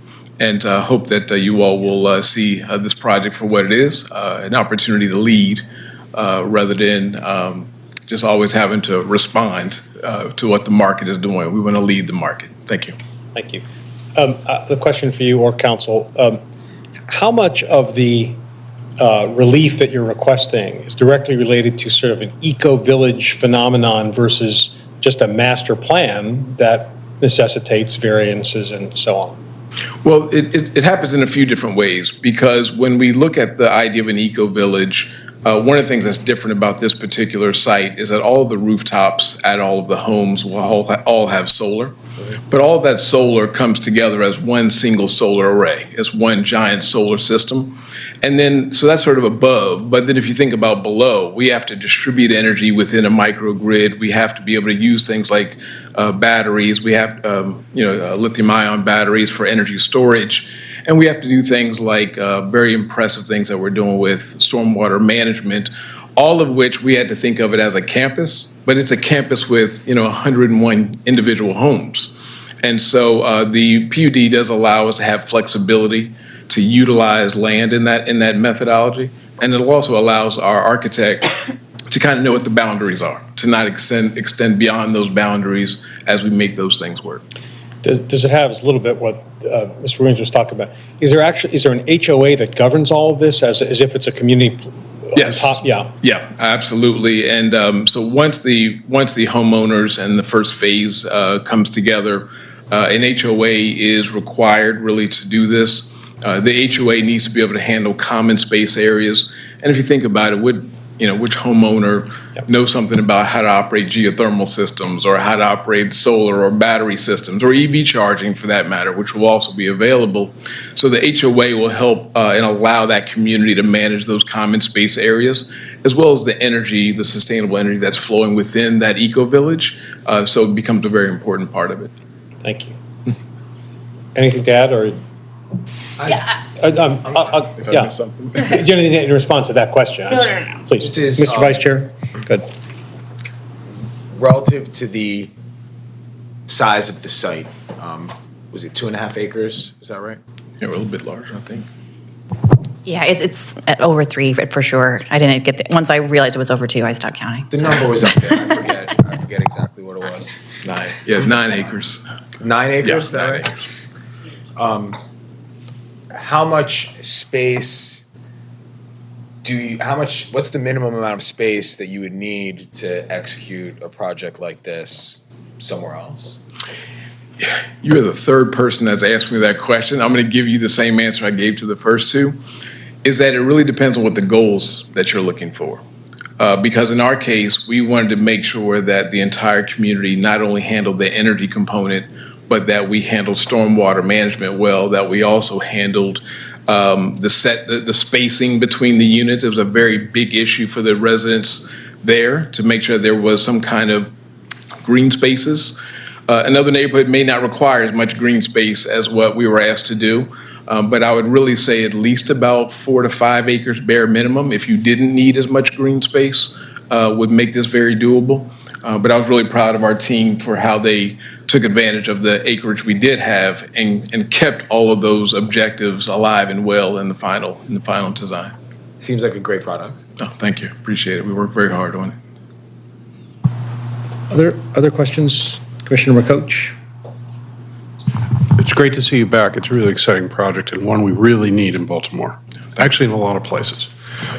Last time you were here, I remember asking if you had a third party to operate the environmental systems, because that seems well beyond the homeowner association. Okay. Yes, and the way we do that is during the development phase, we assign contracts for both the construction and long-term operations of things like the geothermal systems, solar, and battery. So when the HOA is operating, very similar to you and I maybe getting a homeowner's manual, the HOA will have a manual knowing which entity to contact in case they needed to have questions about a geothermal system or about the rooftop solar array. We don't want to leave anyone guessing. We want this to work and hopefully replicate it in other communities throughout the city. So then the operators are in place as you're doing the development, and then you'll sort of back away, and it's a homeowner association to enter into an agreement with them? Yeah, we'll stay with them within the HOA for at least a couple of years to make sure that they have all the intel that they need, but ultimately we want them to be self-sufficient. Thank you. Other questions or comments? I just, I'm delighted to support this, and I will. But I wanted to just raise a broader question, which is a little bit synthesizing a few of these points about trying to make this easier and also looking ahead. It would be interesting, and maybe we need to wait until we get it going, but it would be interesting to know if this is a concept that makes sense to have in other places, and which gets the question of, well, how big a piece of land do you need? And we're not making much land in the city anymore, so it's not easy, but it's at least conceivable, right? So we should be thinking about that because it's very novel.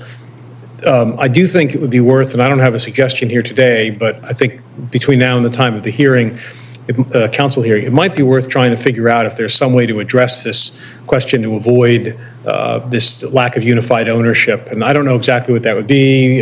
Council, if there's something we can do that is consistent with the ordinance to make sure that you're not putting yourself in a position where you need to make a quote major change, which may not be that major, but qualifies as a major change. And the next thing you know, the homeowner number 12 decides that he or she doesn't like it. That would be terrible. That is an artifact of the fact that it's a PUD, which is really a tool that we're trying not to use, as everybody knows. In fact, I don't know how many new PUDs we're going to see. And the only reason we're seeing it is because of all the things we just talked about, which is you can't, you could rezone, but that has its own issues and everything else. So I want two things. I want this to go as smoothly as possible and allow, and not regret later on that we chose this path. So perhaps there's a way to think about it, and I'm happy to think with you if it's helpful, about ways in which you could avoid that veto sort of problem later where you haven't seen something foreseen. The other thing, and I certainly don't want to hold up this approval for this, but one thing the city has never done are what people typically call floating zones. We don't have those here, but the idea is that it's kind of this concept sitting on the shelf, floating on the shelf. I forget. I don't know why it's called a floating zone, to be honest with you. But The underlying zoning is still the underlying. right, the underlying zoning is what it is, and then you sort of say we're going to do this thing. So like I could imagine, sort of energy-driven floating zone that says if you're going to do these kinds of things and have solar and have geothermal and have these things, you get the benefit of a different kind of zone, and then you can do this stuff, and you don't have to do the whole PUD thing. It really is. So that is definitely not for today. I totally understand, but it just puts me in it puts me in mind of that. Also, it would be a way, if we like this model, of encouraging this. By, if, for example, the city had some sort of a zone,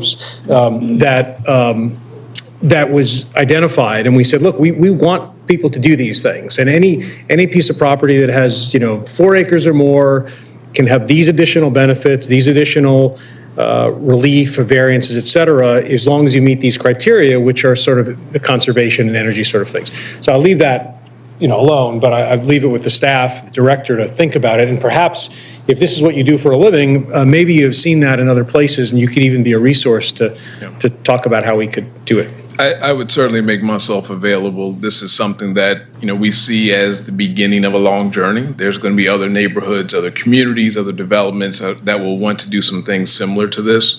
Yeah. One of the things I certainly want to ask each of you to be aware of is that sometimes these kind of eco-village communities, especially when you're talking about large-scale solar or microgrids, they do come into conflict with BGE and their franchise rights when you start crossing over public streets. And sorry, you're on your own there. Yeah, and it's okay. It's because I'm kidding. Go ahead. Keep going. It's a fine thing because every city has the same problem. It's not unique to us. And one of the things is that that opportunity where BGE loves the idea that we're generating this sustainable energy, but then legally we run into pitfalls with how we do that at scale with the eco-village is something that should be addressed in the near future so that more positivity can come out. Yeah, I mean, I could imagine sort of a eco-village work group thinking through these things. I'm not suggesting it's our highest priority. It just puts me in mind of, when you have this kind of thing and you realize that you're trying to fit the square peg in the round hole, and then we do a PUD and on and on and on, if it's good and we want to encourage it, how can we do it? How do we make it easier? But that's a discussion for a different day. Okay, so, yep. Well, do you have a Ms. question Rose? about timing, either for you or for council, but probably you? And the reason I'm asking is because I know the advance notice of rulemaking for the stormwater regs, the state level are changing, and I'm hearing they're going to be onerous, which is something separate to talk about. But because given how the site is laid out, and I saw the underground stormwaters laid out in such a way that is probably designed right to the current regs, and if it changes before you're vested in this project, I guess that's the question. If you give a sense of timing for steps. First and foremost, we already exceed the current regs. We've made it intentional to do that, especially on the stormwater side. And then secondly, timeline-wise, I'm a developer. We want everything yesterday, right? So, but no, we are looking at getting started with infrastructure work as early as March or April, because there's some preliminary site work and excavation things we need to do. But you'll be seeing action out on the site in 2026. We plan on moving this bill very quickly, is the answer. Yeah, so I guess, I don't want to make definitely billable work, but if MK Consulting, this is one of those things where I'm trying to come up with examples where I'm nervous that the onerous regulations that are going to be statewide might be more impactful in Baltimore because of our soil typology and how close we are to the water is going to hurt stuff like this, which is thoughtfully designed, and it's going to be that we are requiring more than we need to without thinking about the cost benefit. Happy to make myself available if you all have questions about that or whatever inputs I could give to help the city think about it going forward. Okay. Are there further questions for the applicant? If there are none, is there a motion to adopt the analysis and the findings of fact and recommend the bill favorably? So moved. It's been moved. Is there a second? It's been moved and seconded. Any further discussion? Hearing none, we'll have a roll call vote, please. Robin Allen, Approve. John Bullock, Approved. Christine Griffin, Approve. Claudia Jolin, Approve. Doug McCoach, Approve. Justin Williams, Approve. Eric Stevenson, Approve. John Laria. Approve. Thank you all very much, Councilwoman. Thank you, and thank the community for its perseverance as well. I guess we realized we cut off Miss Tilden, but I get to take a win, so I guess we're happy. So thank you. Ms. Tilden had every opportunity to speak, so thank you, Ms. Tilden. All right, next item, please, Mr. Executive Secretary. Next item, the City Council Bill number 250114. It's a zoning text amendment, I think. Yes. Regarding smoke shops, and Austin Davis will present this for the staff. Alrighty. Good afternoon, everyone. Good afternoon. So we have the City Council Bill 250114, which is for the purpose of making smoke shops conditional use by approval of the Board of Municipal Zoning and Appeals in all commercial zoning and mixed-use districts, setting the standards for smoke shops, clarifying certain measurement methodology, and making conforming changes and defining certain terms. So this was introduced by Councilmember Blanchard, and it is citywide. I just want to start with a little bit of history behind this bill and kind of why it's here. So part of the SB 215 from earlier this year that the Maryland General Assembly enacted essentially put in some state-based distance requirements for cannabis dispensaries through the alcohol beverages and cannabis articles as listed there, which pretty much are that dispensaries have to be 500 feet away from a pre-existing school, childcare center, park, playground, rec center, library, or place of worship, and 1,000 feet away from another dispensary. And there was some additional proposed legislation in there that would kind of change this while still allowing, multi-family buildings and whatnot. And essentially, if you do not, as a jurisdiction, come up with your own regulations, you adopt the state's. And right now, we are in the process of adopting our own. Why is this vibrating? This is also pretty directly conforming to our Baltimore plan down here, where we wanted to develop and implement a series of strategies to provide and encourage a diversified variety and improve quality of retail. So rather than relying on liquor stores, dollar stores, and smoke shops. So this is very literally responding to what we have in our plan. So I'm going to kind of walk through this bill, and this is extremely tiny text. It looked much bigger on my computer at my desk, but what we're going to begin with is, and I have a copy of it here with me as well, but the first part is just to define the smoke shops. And so this is a retail establishment that is primarily engaged in the sale of any sort of consumption tobacco products, tobacco smoking accessories, vape devices, paraphernalia, and it also includes devices that can deliver nicotine and cannabis.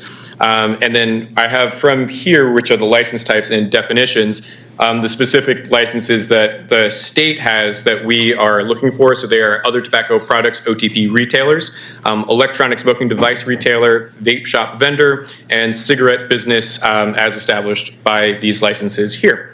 Additionally, they have, I think it got cut off, but devoting 10% or more of the gross retail space to the sale of tobacco products, and electronic smoking devices as regulated by state licenses. So within these three types of licenses, I have from the circuit court kind of an example of what you'd be looking at if you were to click on any businesses that can sell these things. And right here we have, the other tobacco OTP, which is code 97, the cigarette license, which is 74, and it looks like that's all that this 7-Eleven on Charles Street has. But essentially, these are two of the three specific licenses that the state grants that we would then need to be tracking to ensure that these businesses are compliant with this regulation. These next two parts of the bill are in reference to the location and measurement methodology. So I'm going to walk through a little demo with an existing example and then walk through with a potential. That's a question. I'm trying to decide, given how long I don't want to cut off the presentation, but thinking about the court printout you have here, which I appreciate you tracking down, is that publicly available, or is that only like if you have to ask and want to This call is completely publicly available. There is if you just Google search Maryland business license lookup, it takes you to the court's license page. You just check a box, enter your jurisdiction and a street name, and you can get more specific, but I just entered Baltimore City and Charles as the street, and then it gives you literally every business, but you have to individually click on the business and then further click another thing to see this information. So it's a little, I almost wish I included it, but there's essentially two separate workflows of getting a state business license and then being able to operate in the city of Baltimore. There are two separate, essentially, databases that don't talk to each other. So, but in short, this is publicly available and accessible. You get two city databases don't talk to each other. Right? Who would have thought? So I wanted to walk through this. Well, first, let me actually just explain the text. So in subtitle 3, the use standards of the smoke shop may not be located, as I mentioned, within 500 feet of any school, recreation center, park, or 1,500 feet away from another smoke shop. Additionally, the measurement of the distance between the properties is defined in subtitle 3, which is in determining the distance between the properties, the measurement shall be calculated using the shortest separation between the property boundary lines. So, like I said, I'm going to walk through a demo with an existing cannabis dispensary, and then I will then go through a demo with a potential. So here we have the Culta Cannabis Dispensary as defined by the dot on that long parcel on Key Highway. And you can see it's very close to a bunch of parks. So here are the two, from those parks, the shortest point to the building, the parcel that it sits in, not just the individual door or piece of it, but this is the building it sits in. And if Culta wanted to open after this law is passed, they would not be able to open from being too close. This you might have said it before, and I'm sorry. So cannabis is going to be part of this as drafted first reader. Correct. Well, it's not. It's the property boundary lines. And so and I use this example for this exact reason. It's the property boundary line, not just the tenant space, not the front door, which we see in New York is their measurement methodology. It is the entire property boundary line of the building that it sits in. This is as good a time to raise this as any, and it's not ultimately going to affect my view of the bill or probably anybody's view of the bill, but I have to say, I think this analysis is flawed in this respect. This bill, this city council bill has nothing to do with cannabis dispensaries. Nothing. It's smoke shops. And smoke shops are defined, as you saw in the code, but it is not regulating cannabis dispensaries. And I was confused about this. I actually spoke to the sponsor and the sponsor staff, and I said, what are we doing here? And they said, these are about smoke shops, they're about OTP retailers, vape shops, all the things that are listed. This bill is not intended to regulate cannabis dispensaries. The state, so in a way, you've got two things going on here, but the city bill is really totally disconnected from the state's law regarding cannabis regulation, and the city council may decide to do that. Your analysis is, oddly, it's not going to matter in the sense that you're still using the example of distances, and we probably are going to feel the same way about the smoke shop distances, et cetera, et cetera. But I just want to be clear, and if you disagree, tell me, but I was struggled with this, and I went back and looked at the state law, and then I looked at the code, and I said, well, are these the same thing or not? So I just want to be clear. My understanding is that we are not, in this bill, regulating cannabis dispensaries. We are regulating those things that are defined. And we can proceed because I think we can get there just as easily, but I just want to, I think the predicate of sort of we're doing this because there's a state law about cannabis dispensaries, and if we don't act independently, we default to the state law. I just think those are two different things. Yes, the main reason why I included this dispensary and I'm talking about them is because I think every dispensary in our city sells the products that are being regulated by this bill and would then, by default, so like a grocery store, if they sells tobacco products and you can't open something near a place that sells tobacco products. And since this dispensary, I believe, sells what is it defined as? Vape shop vendor, maybe? Exactly, yeah. They sell tobacco and cannabis products, or products to use tobacco and cannabis. It's, where is it? I'll go back, actually, because I have it. I can't go back. Thank you. Yeah, it's... That's why I was thinking that if the definition... it's lines 14 through 18 under cannabis. Subtitle 3. So any device or paraphernalia that could be used to deliver nicotine or other substances, including cannabis, to the individual inhaling from the device. So those are things sold in cannabis dispensaries. Yeah, you may be right. I mean, and, there are other restrictions, for example, has to devote 10% or more of its gross retail floor area to other tobacco products and electronic smoking devices. I'm just looking for clarity. Yeah. I just want us to be analytically clear about what we're doing. I do take your point. I hadn't thought about the mixing of the uses, and that might be the case, but I just think, but this is not, strictly speaking, a rule to regulate cannabis dispensaries. And I just want to make sure that we make that clear, and the councilman, I don't know how it's going to come up in committee or otherwise, but we should just keep our eye on that. Sure. I don't think at the end of the day it's going to have much effect on where we end up, because I think we're basically, in my mind anyway, I'm trying to figure out, what's the regulation for vape shops and all these other things without regard to cannabis. Yes. Anyway. Yes. So It sounds like the chair doesn't vape, so. the what? It sounds like you don't vape. I don't vape.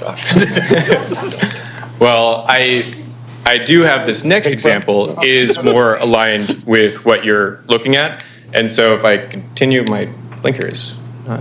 Thank you. So here's another demo example. This is 1103 Light Street, which is ground floor retail. I think actually right now this is a tobacco shop. And just for the sake of argument, there's 4 other vacant ground floor retail spots below multifamily housing, which could all be potentially spaces that would want to open up a vape or tobacco shop.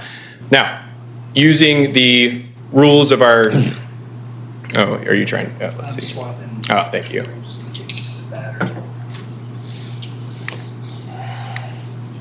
Oh, here we go. Now it doesn't. Yeah, Butterfingers. Here we go. So what we've done internally to kind of like workshop this, should this regulation pass, is build a kind of proximity checker for the sensitive sites as defined. And if someone were to submit to open up in this location, it would fail. We obviously see the school, what is that, Digital Harbor, right there. But actually, there's a church, and once again, using this measurement methodology, you can see how this church on West Street would disqualify this location, even without factoring in where the other tobacco locations are. So just wanted to run through these 2 demos and as ways to show how staff would begin to work with this bill. And so, like I said, this church is actually super close in addition to the school, so we would have 2 disqualifying things here. Table changes, I'm not going to go through all the table changes. 14 out of the 17 pages of the bill were just table changes because the table changes are all remunerations. So we're essentially sticking in a new number, and it's going to shift all the existing definitions and standards forward by 1 section. It's going to amend multiple zoning tables across all districts to require this conditional use, and it updates the use tables. And so here is a page from the bill that kind of outlines all of these examples where you're seeing it's changing from the uses, the use table is changing, and it's kind of sliding in this new number in the table. I can give more explanation on the table changes, but I thought it would be a little maliciously compliant to go through all of them. And finally, in terms of equity, in the short term, I think this bill will have minimal physical impact, but in the long term, I do think this would be something that would improve neighborhood quality of life. Just anecdotally, I see a lot of smoke shops and vape shops opening them up, especially like across the street from each other. And it's a little bit much. I will say that on the patterns of inequality, we see them often concentrated in parts of the city that are historically uninvested. And then internal operations impact, and I think this is kind of important to bring up, this requires us to establish a new methodology to verify these spacing distances and whatnot. So staff will have to incorporate this into their existing reviews, and as I kind of mentioned, there's separate databases and tables, and I've been trying to get this data on like where the existing smoke shops are, which we don't have. So there would be some natural hiccups and impacts on staff time should this be passed. However, I think with help, we can get there in the end. This was sent out through Gov Delivery, and staff recommends approval. Okay, so let me just call attention in view of what you said to one other sort of technical issue. The state law, and I don't want to get too much in the weeds here, so this is more like I'm highlighting this, and maybe you just need to figure out how to inject it into the discussion. the state law, which you cite, says that dispensaries cannot be within 1,000 feet of other dispensaries. But then it says you can't increase the minimum distance, and this bill has 1,500 feet, which is an increase in the minimum distance. But it's an increase in the minimum distance for things that are not dispensaries, except as you've pointed out, sometimes they're hybrids. I can't unpack that sitting here. I truly can't.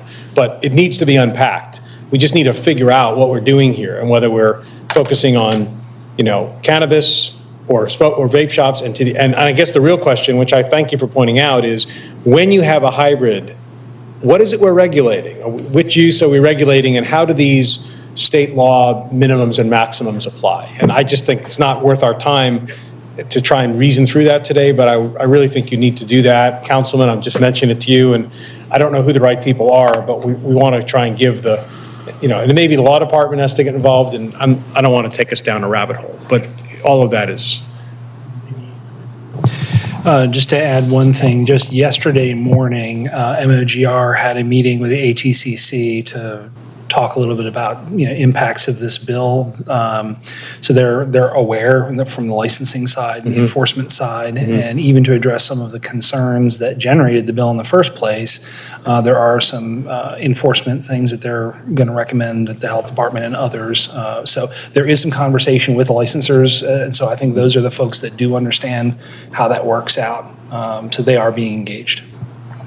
And it would be my understanding that this would force cannabis shop owners and their companies to change the products that they sell. So if they want to include these paraphernalia, these things to assist you in smoking nicotine or cannabis, then it would either need to be less than 10% of their retail space, or they just couldn't sell it. And then that would be the provision for them opening under those separate business licenses that they would have to obtain, both from the city and the state. Maybe. Okay. All right. Let's have some questions, please. I was just curious about enforcement.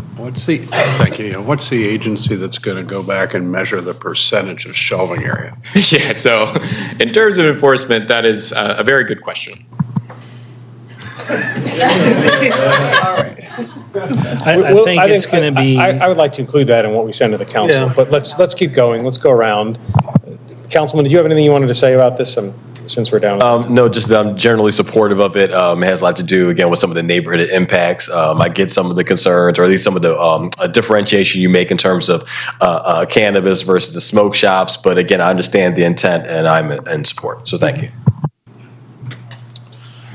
Mr. Vice Chair. Yes. Austin, you used the example of the 7-Eleven in just the business license case.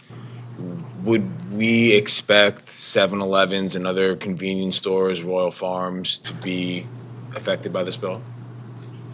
It's my understanding that potentially, because while they're not technically a smoke shop, I believe they would, by the letter of the definition, they'd be a retail establishment that if they fit these, that could make them, under our terms, a smoke shop. But I think the retail space of more than 10% could be the difference maker there. That would probably, I've been in some small 7-Elevens before, so maybe like a tiny one, but a bigger one that has aisles and stuff, I doubt it. And by the way, we had a little sidebar. Health Department for the zoning side of things, ACCT for the tobacco, cannabis side of things. There is the definition of these products, which are key to the definition of this type of establishment. I believe there are all kinds of, chemically related workarounds to the standard THC products. Kraton, Delta 9, Delta something. But you read. But how on earth can you categorically list all of these products that will be continuously showing up in the marketplace until the federal government, I guess, finds a way to manage them? Well, interestingly enough, I went to the business license headquarters over at the courthouse down the street just to talk to them to get some more information about this. And they, when they read the first reader, actually said that if you can see under T, tobaccoist, tobacconist or whatever that one is. I think that's license number 94. They said that they were surprised that this wasn't included in there because you can have that license and still sell these things and not others. So there are some gaps just available just in general from what we see in there, but I'm not sure how this tobacconist, I don't know enough, unfortunately, about. I mean, quite honestly, I've been reading about this in the Sun, and yet if you go to the gas station, there's racks and racks of this stuff. So it's not exclusively a smoke shop. Exactly. It's all over. And I think this is great, and the intention's good, but it's really riddled with holes. Yeah, I mean, one thing that, we were anecdotally discussing is like, could this affect a grocery store that wants to open? Because grocery stores sell tobacco and, the 10% helps, but then, so there are some things who is measuring, like the 10% measurement part is another part, is something else that I'm personally a little confused about. But then to answer the first part of your question on these like Delta 9 and THCA and all of these like sub things that are being sold and legally sold, I believe with the bill that was just passed at the federal government last week, it eliminates that farm bill loophole. So those things that industry will essentially be forced to stop next year. Yeah. Mr. Vice, did you speak? Okay, I'm sorry. Mr. Griffin? Yeah. I mean, I think I'm supportive of this in general, of course, but, well, not of course, but this notion that you could pull up to a gas station, a small gas station, which are all over the place, that have racks of cigarettes behind the cash register, and they would suddenly be classified as a smoke shop and forced to close down or be regulated, or? They wouldn't be forced to close. Rather, if they were then classified as a smoke shop and then were non-conforming, if they closed, it would be 2 years that 1 year that another smoke shop or something similar would be able to open before it could never be there again. So they wouldn't have to close, but if they wanted to, I don't know, make improvements, it might be hard to get a loan or to get guaranteed for that because of a non-conforming use. If they wanted to do an expansion or something like that, that'd probably be difficult because of being non-conforming. So those are some of the things, but yeah, you're completely right. And like a very small gas station could potentially have 10%. It just seems like there should be some sort of carve out for certain business. Certain businesses, I think the definition's really broad. But let's finish on this side, and then I have a suggestion I want to make to see if we can move this along, but I want people to have a chance to speak. Sort of. Well, I guess because one question is, I see Councilman Blanchard staff is here, because I want to get this right. I think it's a worthy effort. It's on one of my list of things to do for the past couple of years. Is there urgency? Because I kind of do want to get it right before it goes down the path of where we can't enforce the city side of any of these things. I do think, like, number one, like the primarily engaged in the retail sales sort of would be read as a lawyer. It'd be like, no, then you don't capture the supermarkets or even 7-Eleven. It's not the primary sale. But I do. So but actually, one of the license questions is, I looked just now. I didn't see Colta in here at all. I don't know if you did on the. Oh, in here? Yeah. Did you find Colta? No, and no, and interestingly enough, I anecdotally believe they do sell devices that help you smoke things, but I don't believe that they had an OTP license. That's why I'm wondering. And I'm wondering if through the Maryland Cannabis Commission, if there is a cannabis license that you have that allows you to sell these paraphernalia type devices that would be somehow superseding or not, but I'm still trying to learn more. That's what I was getting at. I don't expect you to be an expert, but that's why I was thinking the regime would be that cannabis sort of carved out its own thing. You don't need to get a separate license like 3 different times. But I guess that is one area. The question is, or maybe for the bus to think through, is how stringent it is that, say, you don't get a trader's license, who enforces that? I actually don't know the answer. I'm assuming if you're just a retail goods establishment and you don't get a trader's license, what really happens? And I don't know how that happened. But that's one thing to think through enforcement side, like the liquor license context. The liquor board makes sure that you can't get a liquor license until you have a trader's license. That's like the catch. So something to think through if we start this regime would be, and maybe that's like the Office of Business Licensing that's being created, is who would be the gatekeeper to ensure that there is like a feedback loop before you go to certain steps. And Yeah, and hard, but and kind of with this feedback loop, one of the major issues is that when you go to get this license, we have a mailing address, which is a PO box somewhere, but that isn't related necessarily to the location address of the business. So what SDAT sees and what the city sees can be two different addresses as the primary address for the person getting that license, and this is where the disconnect between these systems can come from. Yeah, and this feels like, talking out loud, sorry to filibuster, is thinking about the state law might have to change, or it might be helpful if the state got involved to assist and say, because I know for the trader's license, they make anyone get a UNO to bring to them.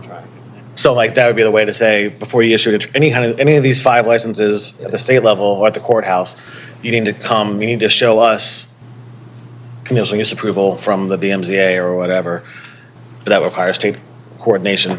And so that's why kind of the question is, if there's a need to go quickly, which I respect, it's emergency to make something happen, but then it's like, could we coordinate and think through a comprehensive regime? So not really a question, but more of a statement. Commissioner Jones. Yes. Noting that you did say that it'd be a super heavy lift to list every single location currently right now and then map that out, totally understand. So just on this higher level, are we at all worried that the leftover locations in an equity lens might be in particular neighborhoods or locations? Yeah, that's a pretty good thought.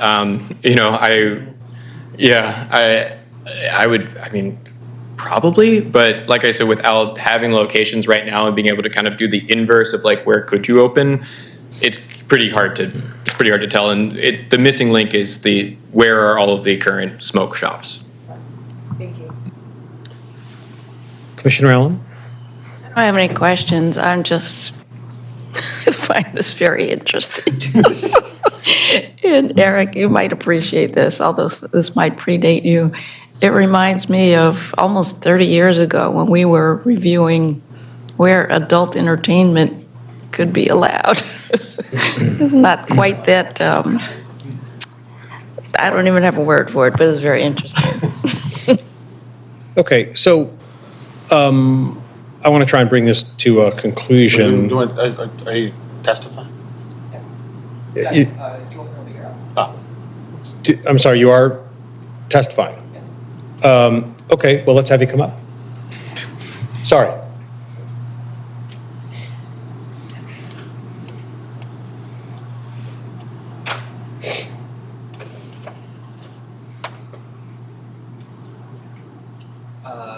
Good afternoon. Apologies from Councilman Blanchard.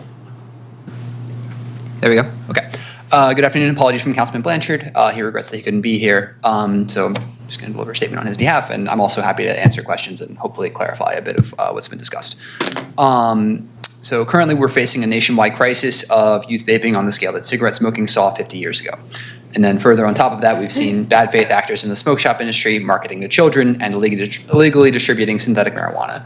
I'm sure that if any of y'all were at the press conference or saw some materials from that, you saw Councilman Glover's little cotton candy packets that are being sold. So in recent years, smoke shops have been springing up like weeds on Baltimore's main streets, commercial corridors, and even residential neighborhoods. Proprietors are often crowding multiple stores onto a single block, taking advantage of retail vacancy on capitalizing on a gap in the zoning code that classifies smoke shops in the same category as a neighborhood hardware store. Smoke shop proprietors are able to outbid small businesses for commercial space because they are such a low overhead business. At the same time, commercial property owners are able to base rents on what they can get from a smoke shop, which puts yet another squeeze on small businesses already struggling to remain open in a challenging national economic climate. In the pursuit of a healthy neighborhood commercial vision, Councilman Blanchard has introduced Council Bill 25-0114 because we need to update our zoning code to reflect that smoke shop establishments should not be treated the same as a hardware or clothing store or even as a convenience store. Smoke shops predominantly sell products that damage the health of our residents and must be regulated as such. As Baltimore looks to revitalize commercial corridors and main streets after decades of disinvestment, driving main streets with healthy small businesses are critical for quality of life. Being able to walk down the block to grab milk from the corner store or grab a bite to eat from a nearby restaurant is a tremendous value add for our residents, and it strengthens our neighborhoods. Overall, Councilman Blanchard is introducing this bill in the interest of protecting our youth, ensuring small businesses aren't competing on unfair ground, and making sure that Baltimore will be the city that we all know it can be. thriving main streets and commercial corridors are a really critical part of that, and making sure these establishments aren't crowding out new entrepreneurship puts us on a smoother path in that direction. So thank you for that. I also want to clarify, cannabis licenses are regulated under a separate article in the state. And so our intention here was to specifically call out tobacco licenses that allow for retailers to trade with those products. And it shouldn't capture cannabis dispensaries, as far as we understand it. I feel like if that had been the case, I would have heard from every cannabis industry lobbyist possible. I have not heard from any of them. We've only heard from the craft cigar lobby. They wanted to ensure that this contains some kind of carve out for them, since that is kind of a distinct use. It's a bit of a higher end use, and they're not selling to kids. They have to regulate it to a much higher degree, which is also why we didn't include the tobacconist license, because my understanding is that effectively all of them operate under that license. And then further, the state level is planning to make updates to the tobacconist license to specifically make it that type of use. And so that is, I hope that clarifies a bit of the confusion. Thanks. And we know who you are, but just for the record. Yeah, sorry. Joshua Spokes, Director of Legislative Affairs for District 11. Thank you, Josh. So what you're saying is, without, again, going back down the rabbit hole here, you're saying that you think that potentially this hybrid use issue is not really an issue because of a separate regulatory structure. I know that wasn't your intent to regulate, as I said, to regulate cannabis. I read it, and then, of course, Austin pointed out the hybrid use, and I thought, well, maybe, so I just want to be sure that we can tease all of that out. Yeah. And my suggestion, first of all, are there questions for Mr. Spokes on behalf of the council member? One other point of clarification is, so there's two regulatory bodies at the state level. So there's the ATCC, Alcohol, Tobacco, and Cannabis Commission. They do, they issue tobacco license, but they also do cannabis enforcement. And then there's the Maryland Cannabis Association, which is separate, and they do the cannabis licensing. And then there was mention of things like Kratom and Delta 9. And those are things that we talked about pretty substantially with ATCC because of the proliferation of these stores. And there was, I think maybe some of you are familiar with the recent ruling in Maryland that determined that Delta 9 and other hemp products are weed, have always been weed, and therefore are not legal to sell outside of a dispensary. That was just ruled on about a month ago, I think. And then I was actually not aware of the update to the Farm Bill that closes that loophole. So it sounds like that's now a federal law. Yeah. Okay. So my suggestion here, I'll make a motion just to sort of help things along. But I'll just say quickly beforehand, this is one of these things where, are we the planning commission or the law department, and there's a city council that's going to hear this bill, and we're not the final authority, and sort of a lot kind of going on there. And I want to sort of give the input that I think is appropriate for us to give, recognizing, of course, that because there's a councilman on the commission, because the sponsor is represented here, these issues are evident. They're probably evident to anybody who sits down and thinks seriously about this. So we're not really in a position to regulate this ourselves or understand it, and nor should we have to do that. So what I'm going to suggest we do is I'm going to make a motion that we recommend approval of the bill and just include in it at least the following items, and it doesn't have to be exhaustive, but to include in the motion and the transmittal that the council look at the impact on hybrid uses, that the council look at the question of enforcement and how it would be enforced, that the definitions, look at the definitions to make sure they're clarified, and also we might even specifically say that perhaps, looking at the question of, the use of the words primarily or the 10%, are there ways to include or eliminate uses based upon that? I don't know the answers to those. I just feel like really our job here is to sort of say, we fundamentally support this, assuming that we do, I do. But we've identified these issues in this discussion, and we think you should be thinking about these. We know you will, because of the discussion that we've had anyway, but I think we should just include those and then let the council take it from here with the advice of other experts and the law department and so on. So I would make that motion for the staff. I'm happy to help you figure out exactly how to say that in the transmittal, but I don't think it's complicated. I think we're really just sort of saying, my motion, we support the bill, But these are the issues we've identified. We want to give you the benefit of the identification of those issues and give the ball back to the city council. So is there a second to that motion conceptually? Second. Okay. For discussion about it? I like the expediency part. I'm nervous, and then no offense to the council members and representatives, I'm nervous that they will not give it the full thought that you think they were going to give, because they're just going to get it forward, which I get is there's support to move this concept forward. And so that's why I'm in my head struggling with, can we refine it a little bit more? Because without that, I'm worried it'll go forward. Just like, I mean, and I don't feel that strongly. And so, the lobbyists for the different groups can come and fight the fight more. But I'm worried about the enforcement. I'm thinking about things like park, if that's not a defined term, even school, because it doesn't count preschool. And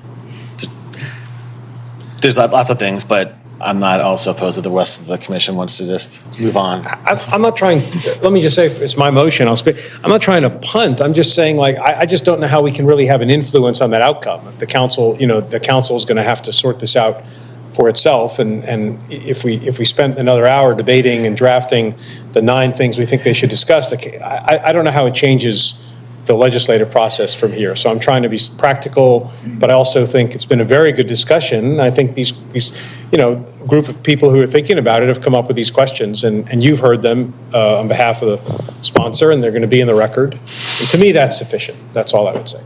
I would agree with that sentiment, Mr. Chair. I think I appreciated the councilman's comments on the economic factors in terms of how it affects other small businesses. I mean, from a planning perspective, I certainly don't think that this bill does any harm.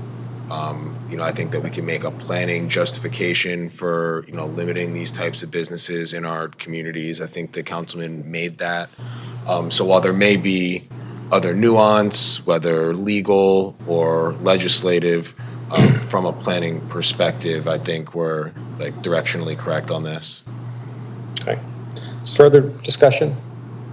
I don't want to belabor it more, but Go I ahead. agree directionally, but I'm just thinking about the gas station point that Commissioner McCoach raised. There's lots of these gray areas which I think we'd all agree we don't want to capture, but if it can be read, the law can be read in such a way that we're including unintentionally things that we know aren't smoke shops with the bright lights and are selling tobacco. It's like, that's my fear. May I ask, because I do agree with that, and the 10% floor area is precarious to calculate and enforce.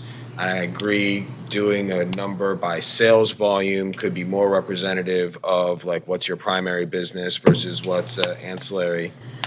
Is that any easier for us as a city, not as a commission, to know and enforce? Is that kind of stuff reported? I don't know. I'm thinking to myself how gaming it out, if even this regime as drafted was going forward, if someone would challenge it and say, yep, you're a smoke shop, and they'd say, no, they're not, and then we have to if it's a existing shop that people suspect is one, and then the new one wants to open up, and we catch it because of Austin's great work on a GIS system, and then it's gets into the weeds of, was that other shop over here really a smoke shop, or is it a hookah lounge that has on-site cigar sales, something? But isn't there the likelihood that any of our enforcement actions could be challenged? I'm sorry? Isn't there a likelihood that the enforcement actions could be challenged by the operators because they're so vague? Yeah, I'm sure a good lawyer would.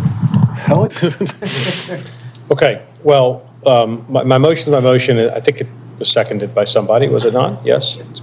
So we'll move to, with any further discussion. I don't want to cut this off, but I just don't. Well, can we add to your list of things to point out? Did you make one, or I forget what you gave to? Because I agree. I mean, I agree with the sentiment of just teeing up the issues. I said looking at the impact on hybrid uses. I said enforcement issues. I said definitional issues. I said the potential use of sort of measuring devices primarily 10%, like floor area, just finding a way to ensure that we're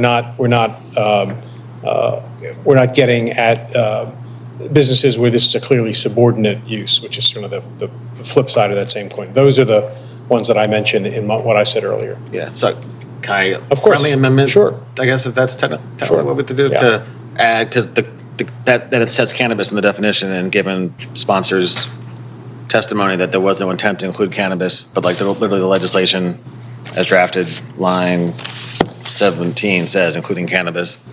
But I read that, I did read that, but I thought it says any device that can be used to deliver cannabis. It's not cannabis, it's a delivery device. Fair. Good. I mean, I believe I went through the same. Good LSAT, good reading. Okay, so, anything else? And then the defined terms. Exactly what I meant. I know my comments sounded No, weird, but this is exactly. No, I'm sure it does. Parse down the details. What's nudity versus? Okay, folks. So my real other one was the definition or park and school. So do we include any public park, or is it a city Don't public make me park? bang my gavel, folks. City public park versus a regular park, or any whatever, and then thank you pocket park, community garden. Okay, so I'm gonna add in. School, preschool. I don't care either way, but that's the stuff that enforcement side. I'm going to add into my discussion, into my list of notes, assessing the definition of parks and impact on parks. Guys, we're not making a law here, okay? We're just giving advice to the city council. So, pardon? I would like to offer another piece of advice to city council then. And that is, when we have That's in the John past. Bullock at BaltimoreCity.gov. When we in the past have looked at limiting things like dollar stores or drug stores, there are very specific legal requirements. I would ask that our law department review this legislation, because I just don't know that. And I'm sure they will. Fly. Yeah, they're going to. It's a recommendation. Yeah. Okay. I'm going to call for a vote now on my motion. Let's do a roll call, please. Ms. Chiso. Robin Allen. Approve as amended or as recommended. Thank you, John Bullock. Approved. Christine Griffin. Approved. Claudia Jolin. Approved. Doug McCoach. Approve with amendments. Justin Williams. Approve. Rick Stevenson. Approve. John Laria. Approve. Thanks very much. Good discussion. A little messy, but a good discussion. And thank you for, Councilman Blanchard or Josh, if you could, I'm sure you've heard all this, and you will please take it back in your own way as well. All right, let's move on. To give a little more context, I was in a meeting with the Maryland Cannabis Administration about enforcement of the cannabis laws, which were poorly drafted, and that's why it's near and dear to me as Understood. the vague legislation that's impossible to enforce. So I'm not just being a stickler. Yep, gotcha. Let's call the next bill, please. Next item. This is City Council Bill number 250115. It's a text amendment also regarding window displays and luminance, and Caitlin Audette will present this one. So if you guys can get your fill of theoretical conversations here, we'll continue with window display and luminance bill. This is for the purpose of creating limits on luminance of a window display and defining certain terms. My name is Caitlin Audette. I'm the staff here. This was introduced by Councilman Jones in the 12th District, and it was citywide. This somewhat coalesces with one item, one goal from the comprehensive plan, which is to encourage retail curb appeal improvements such as signage and awnings and creative placemaking. It kind of does that. The legislation defines luminance and window display. So the luminance definition is luminance means the physical measure of brightness, the standard units of which is candela per square meter. And then the window display definition means any sign, lighting, strip, or other illumination intentionally placed so as to be visible through or next to a window. So what does that mean? So I got to do some, high school science here, and lumens represent the total amount of visible light emitted by a light source. That's irrespective of the direction in which the light is dispersed. So in essence, lumens measure the brightness of a light source as perceived by the human eye. A candela, or think I'm saying that correctly, is a unit of measurement that describes the luminous intensity of a light source in a specific direction. So unlike lumens and lux, which quantify total light output and illumination intensity, candela focuses on the concentration of light emitted in a particular direction. Lux is a unit of illumination equal to the direct illumination on a surface that is everywhere from 1 meter from a uniform point source of 1 candle intensity. So this diagram at the bottom, sadly, the text is covered, but the one all the way to the left is lumens. The middle is lux, where the measurement is what's on the surface. And then the one on the right is candela. I thought you were going to ask us to assign them as a quiz. It's a quiz. Thank you for telling us.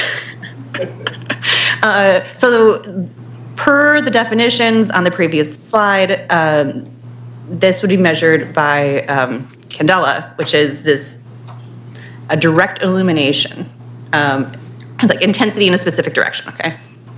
So to kind of just further develop that, to convert lumens to a candela, one needs to know the beam angle over which the light is distributed. So a high lumen light with a wide beam would have a low candela rating, while a lower lumen light with a focused beam would have a higher candela rating. They could be the same,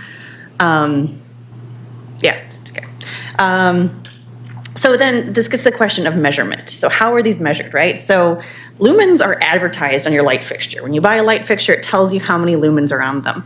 Lux is often measured through a photometer. So this is something you can buy on Amazon. It costs like $50.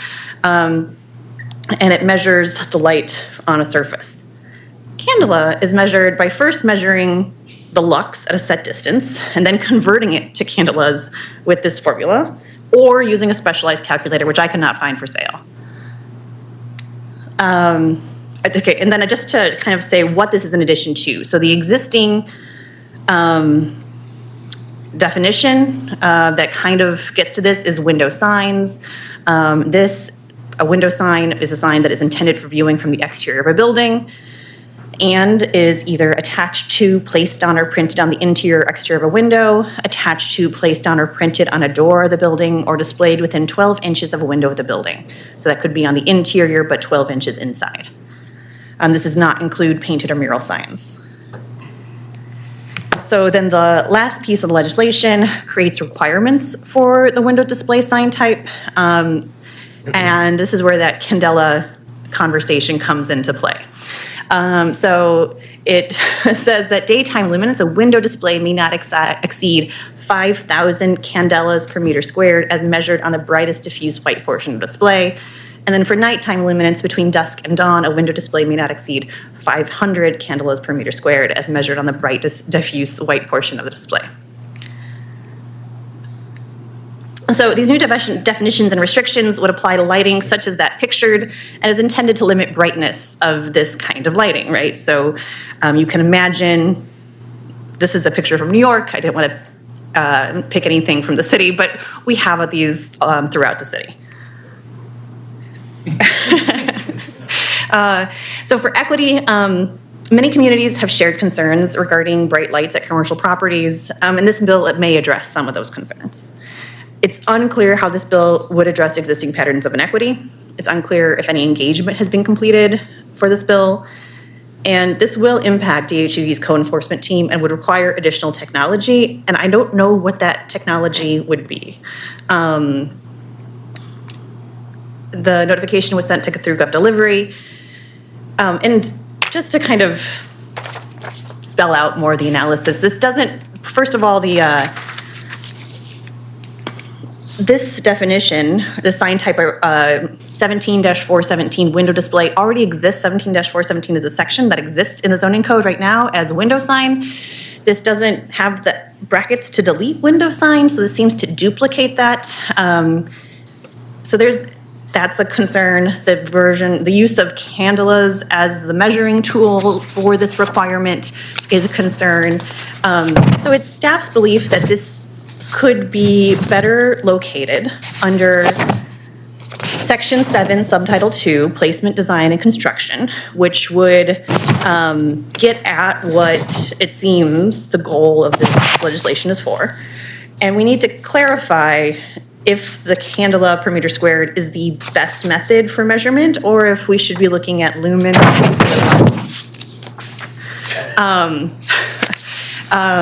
And, you know, do they have the capacity to do this? This is going, you know, this is a new burden for that department.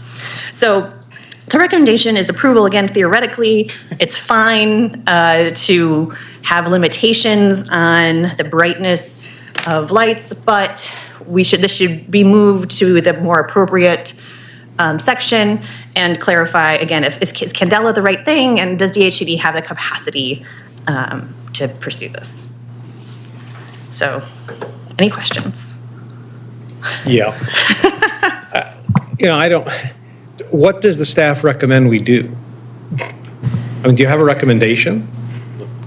I am bringing this to the attention of people who are more connected. I passed high school physics and I Googled.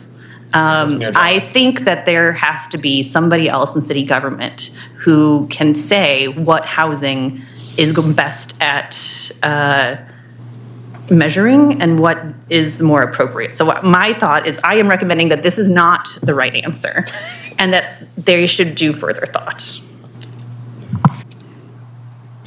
Well, while you chew on that, you probably would have gotten to this one, but where did we get these numbers from? The 500 is They're just in the legislation. I do not know.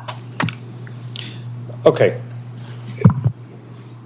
Mr. Spoke, do you want to, on behalf of the sponsor, want to explain sort of what's going on in the sponsors? Oh, you're not the sponsor. Sorry, I apologize. I'm sorry, it's Councilman Jones, who's not here. Co-sponsors. Well, no. I'm not going to put him in that position. That's not fair. I'm sorry. I'd forgotten you had the other bill. Well, Councilman Beloit's the co-sponsor. I don't know if you have thoughts, because I do. Because my question really is, like, I'm surprised that legislative reference drafted it in this way. So I do wonder if it, and given the error, I do wonder if it didn't go through like Ben Guthorn. But I don't know, because it did. That was a flag to me, and I wonder how much, if you know, how much searching of other cities they've done, because I do think it's a nuisance and it is annoying, and I'd like to do something about it. Right, I would say I'm not aware of what research was done with other cities. Again, I understand the intent of it, tend to be supportive of it, but again, we may need some more detail. Well, you know, I have all the same questions, and I don't know who the person is who could recommend to us what those numbers should be, what the measuring should be. I mean, I could make the argument that the planning department should be able to figure that out in the sense that, you know, it's a zoning code issue. I'm sure it exists in many jurisdictions. A lot of people are wrestling with it, but I'm not in a position to have an opinion on it today without some sort of professional advice. So I'm just going to suggest we defer this and that the departments, you know, that folks get together and talk about how to approach this in a way that we can digest and make a recommendation, because I don't have anything here today upon which I can make a reasoned recommendation. I don't want to disapprove it because, of course, I mean, believe me, I see these signs all over the place and I'm irritated by them tremendously, but we need an enforcement scheme that is both objective and measurable and all of those things. So I don't, for me, there's nothing I can think to do other than to defer it and with a message that that the city writ large, the city council, the departments need to figure out how to come up with a scheme that is rational here that can achieve what are really totally reasonable purposes. If I could just add to that, Mr. Chair, certainly and may. I fully agree, and thank you for bringing up the measurement and the technology issue. I'll just say that it would benefit the city as a whole if somebody had the technology to measure light. Because we talk about it all the time and it's relevant to public safety, community, and, you know, somebody will tell me that's DOT, but in general, if we had like one photometer, it would be money well spent. Yeah, that was of concern with us as well, as I understand it. Physicists have extensive arguments over what does light and brightness mean and how to measure it, like well above our academic level. But I can tell you that we can get a lux meter commercially at city budget level. So, you know, we don't have our friends from housing here, but I'm going to guess if that's the practical way to get at this, because they're going to have to do the zoning enforcement when this comes up. We might want to swerve things in that direction to make it measurable in a way that we can get access to. I mean, I assume intuitively the simplest way to measure it is at the source, and you have some sort of a light meter, and you apply it to the surface of the thing, and it tells you what the brightness is. Well, it's the reverse. So on the sensors, there's usually a round sensor area, and that is the surface that receives the light from afar, and it measures it on that surface and does some magic and gets a number. Yeah. Well, as far as some distance. It should just be lugs measured at 5 feet away or something. But- And I mean, this is where I wrote the defer to to clarify with DHCD. I think as the ones who will be enforcing this, they should be the ones making the decision about how this is measured, what they're measuring, and how they're going to do it, because they're the ones who will be doing it. I'll get to your points. I don't want to be unhelpful here. I think we all agree that this is something that needs to happen because the proliferation of these signs is, I would go so far as to say a blighting influence. It's very troublesome, right?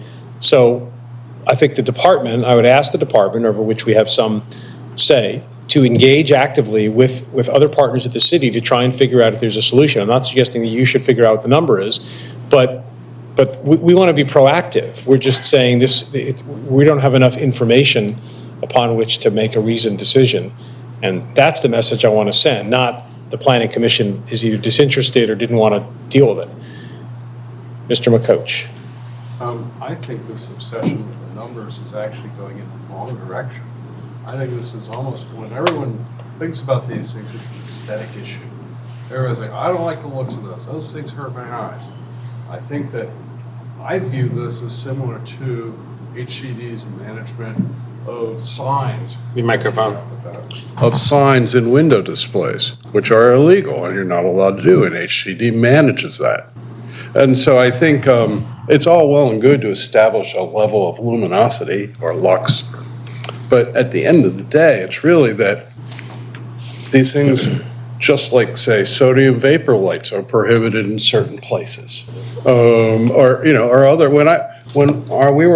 We've been working with Waverly Main Street. We proposed these types of changes in our own set of design guidelines, which we were not allowed to implement because HCD has standards. And I think to the extent that the numbers allow HCD to measure and regulate, sure.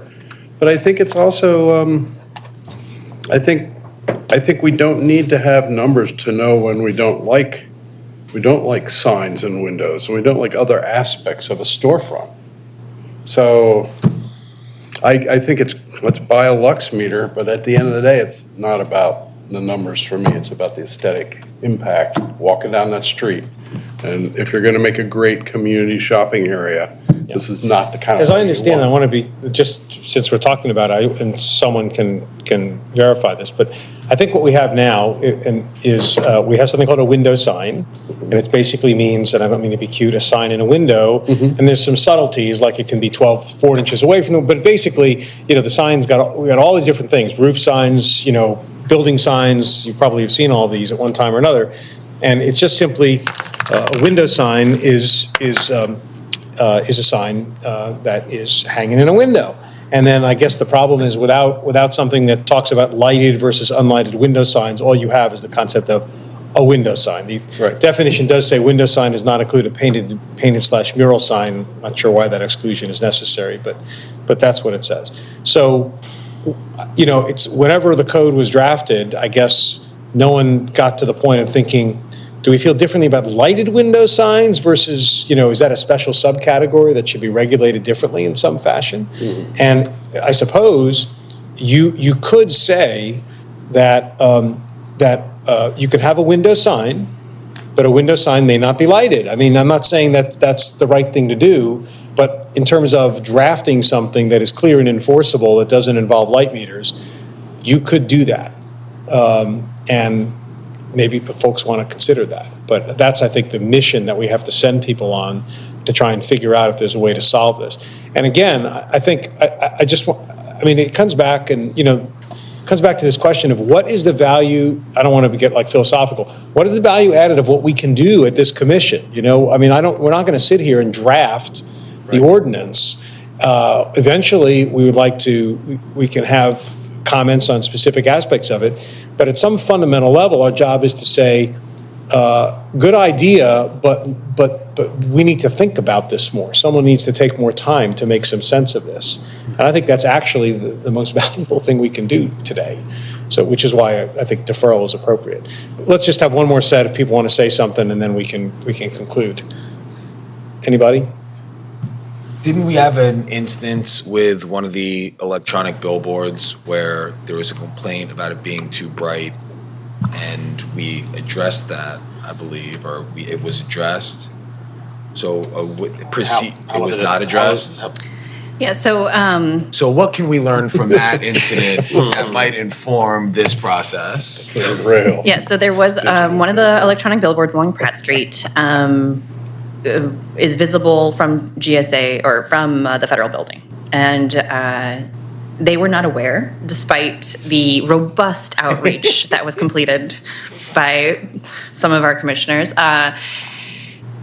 And they were upset with how bright it was. And so I do think, I do know that Downtown Partnership and the media company worked with them to address the concern. I'm not sure how exactly that was addressed. It was addressed with the media company so that during certain hours they would lower, the brightness. Not sure. It just seems like at some point there was a complaint. Someone must have come out and measured something, and then from that measurement, we must have a data point in terms of a brightness threshold that was the concern. So just some context for what we've already determined is acceptable. Yeah. So we're not, it's very similar. It seems like we shouldn't have to. And we have electronic signs. So electronic signs are a category, and they aren't just huge billboards. We have electronic sign category 1, which is like up to 50 square feet or something. It's we have smaller scale electronic signs, and that might be getting at some of the concerns. I think a lot of the concerns here were things that aren't signs, that aren't regulated, right? So like the lights looping around it. The guys just hammer the lights. And so does that belong in the sign category? Like there are other. Is that something that should be in the design manual under signs? And I think I think it might be a conversation with the council people who are working on this to think, what is the goal here? And what's the problem? What's the goal? And how are we going to get there? And is this the best method? Because it might be more of a design manual thing. I don't think it's necessarily about signage. We already have a lot of regulations around signage. This is about those accessory lights and how we can get to that. And, frankly, we haven't heard anything from the council person on this one. I think a more holistic solution, we're talking about light pollution. And, we can ban electronic signs and display windows. That doesn't prevent me from pointing a spotlight from my house to your house. And, we've heard some of the other, street lighting and, lighting can be done in a sensible way. So, again, it's kind of besides the point on this bill, but probably that's the better solution is a comprehensive light pollution bill. Okay. All right. Is there anybody? I had some things. So, do you have recollection, people who remember the old zoning code? Because I remember working on billboards, and there was stricter provisions, as I seem to recall, about foot candles, and it's not in the current code. So I'm wondering if it was the old code. It was not that detailed. It had to do with having a daytime dimming effect because the amount of light needed at daytime is much more than to be readable at night. And just for also noting, Councilman Jones has joined us online. If you'd like to hear from him directly. Of course. One moment. And Councilman, looks like unmute's going your way. You should be able to unmute yourself. Yes. First off, sorry for not being there. For some reason, I didn't have this date on my calendar. I'm just looking at my emails and trying to see if this was sent out. But I got word that this was going on. So I heard majority of your feedback. I greatly appreciate it. Yes, the intent is to address a concern that, we seem to be getting out of control in a lot of neighborhoods in Baltimore, that I get a lot of, pushback from residents in neighborhoods, especially in residential areas, regarding this light pollution and like how robust they're starting to pop up in neighborhoods. Yeah, so the idea is to try to put some type of regulation on it, because when talking to Department of Housing and looking at like what can we do to kind of rein some of this in, there didn't seem to be many regulations. So I'm up to, making the adjustments, or, just trying to maybe not specify it as much, but to do something so we can kind of home in and target those LED lights that seem to be around the window sign and popping up throughout the entire city. Especially in like those residential neighborhoods that you have those bodega shops that turn into smoke shops, and on all night in the middle of the day and in the middle of the night. So, Councilman, thanks. This is, that's on. Councilman, thanks. This is John Larry, the Commission Chair. Obviously, we appreciate what you're doing, and as you've heard, I don't think anybody disagrees with it. We're just trying to figure out how to get you there.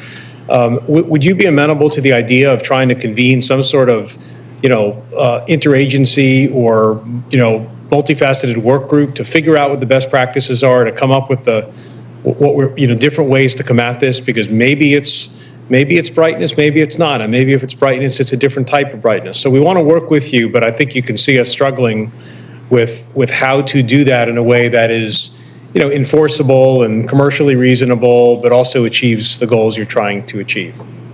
no, absolutely. I'm open to it. I'm amendable to it. So I'm looking forward to help putting that together and getting people in the room who are actually going to be doing the work, and getting their thoughts on like what's possible, what's not possible. So I appreciate that idea. Well, but in the sense of just wanting to kind of, with what we had, put something forward what we thought would work. But I'm happy to, that people are looking at it and, seeing the concern and feeling like that we need to do something to address it. So thanks. Well, of course, and thank you. And I mean, regardless, the existence of the bill is causing us to have this conversation and to try and problem solve, which is really a perfectly reasonable thing to do. So I think we can only commit the planning department, but hopefully, Director, the Director is nodding. So the planning department will certainly engage, and perhaps through the council itself or the mayor's office, Mr. Williams, we can figure out the right people to sit down, and if it can come back to the commission at some point for further discussion or input, we'd be more than happy to do our to contribute in whatever way we can. Okay. Okay. Thank you, sir, very much. And thanks for joining. It's helpful to have you. Yep. Okay. So if there's nothing else, we'll defer the item. I did want to, sorry to prolong it, because there's the two pieces here. On top of I think the provision 15-505 covers a lot of this and gets to Commissioner McCoach's concern, but it's exterior lighting. But it's like no lighting may glare into the surrounding area, the premises. It may not be distracting to motorists. So that's sort of the catch-all sort of, when you see it drafting, but it is only for exterior lighting, so that could be a simple thing. My flag for thinking about enforcement is that as I walk through downtown, even seeing all the window signs that are not in compliance with the window sign ordinance, and I decide to myself, should I report them or not? So thinking about the enforcement, which is fine if it's kind of like complaint driven, but that's just something I've been thinking about. And should that live with housing? And that's one of the questions for planning. It was like, if you had an inspector or a 5, would you want them to do this sort of thing on the zoning code, now that zoning is with planning? And or have them do other things that I know planning's been asking for, like sustainability, forest conservation, landscape manual enforcement. So that's one, I guess more of a broader thing, but now this is a catalyst to think about as a planning commission. Is that something we should ask for, advocate for, thinking about planning having their own inspection team to go out and do these sort of bespoke things? We hear every day, all day, no matter what the issue in front of us is, some resident comes up here and ties it to code enforcement. And I feel like we're sitting here having that very same debate, like, why are we even going to make this law if we can't enforce it? So generally, increasing our collective capacity for code enforcement, I think, touches a lot of the issues that we struggle with. Okay. And Phil, one more thing for consideration, because if we ever get to the sign code rewrite, because it's been bothering me on other things, but this lighting thing, like, as drafted, it doesn't even, all the string lights throughout Canton and southeast Baltimore are not allowed under the zoning code. So there's lots of things that would need fresh eyes on this sort of provision before we move forward on it. Thank you. Okay. A question of Caitlin now? Yes, sir. In what manner could the design manual put brackets around this? So we already have a signage section in the design manual, but it's triggered by very specific things. Location in an ASSC, a sign over 100 square feet, that type of thing. Downtown area, yeah. So I think we'd have to see what the right trigger might be. Obviously, I think that's going to be the question, is how do we trigger it so that we get those reviews? Do we want all signage review? I get signage review for a lot of things. I don't know if I want all of them. So that type of thing. I think that might be the question, is what is the trigger that would make it come through the design manual, and then we could address it there. Well, I just wanted to comment briefly, as someone that's new to Baltimore, for me, it's helpful to hear this conversation. I just wanted to acknowledge a couple things. One is that no city has enough enforcement officers to consistently enforce. There isn't a city in the world that has enough enforcement officers to consistently and predictably enforce all these ordinances that we create. That doesn't mean we shouldn't do it, because as you all know very well, many times it's just you want something in the law to help you with bad actors. And you know, we probably have the capacity to address complaints or bad actors. So it's not that we shouldn't have the law. I just think we should be clear about the expectations around these laws. They're not going to be 100% all the time enforced. It's not going to happen. And you can overreact, I think, and create processes that make it hard for everybody when you're really just trying to address bad actors, you know. So I think we just have to be careful not to overreach when we're doing something that's very well intentioned and a real issue.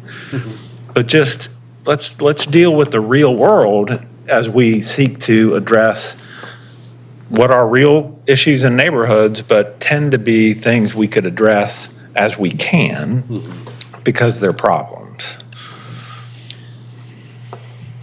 I'm inclined to give the director the last word. So if there's nothing else, or anything else from staff, anybody online that we've missed for any reason? Okay. So hearing none, I will take a motion to adjourn the meeting. Is there a motion? Do we officially need to defer, or just defer this happens? I think we just deferred it, yes. We don't need to officially. So it's been moved and seconded. All in favor of adjournment, please say aye. Aye. Opposed, nay. We're adjourned. Thank you very much.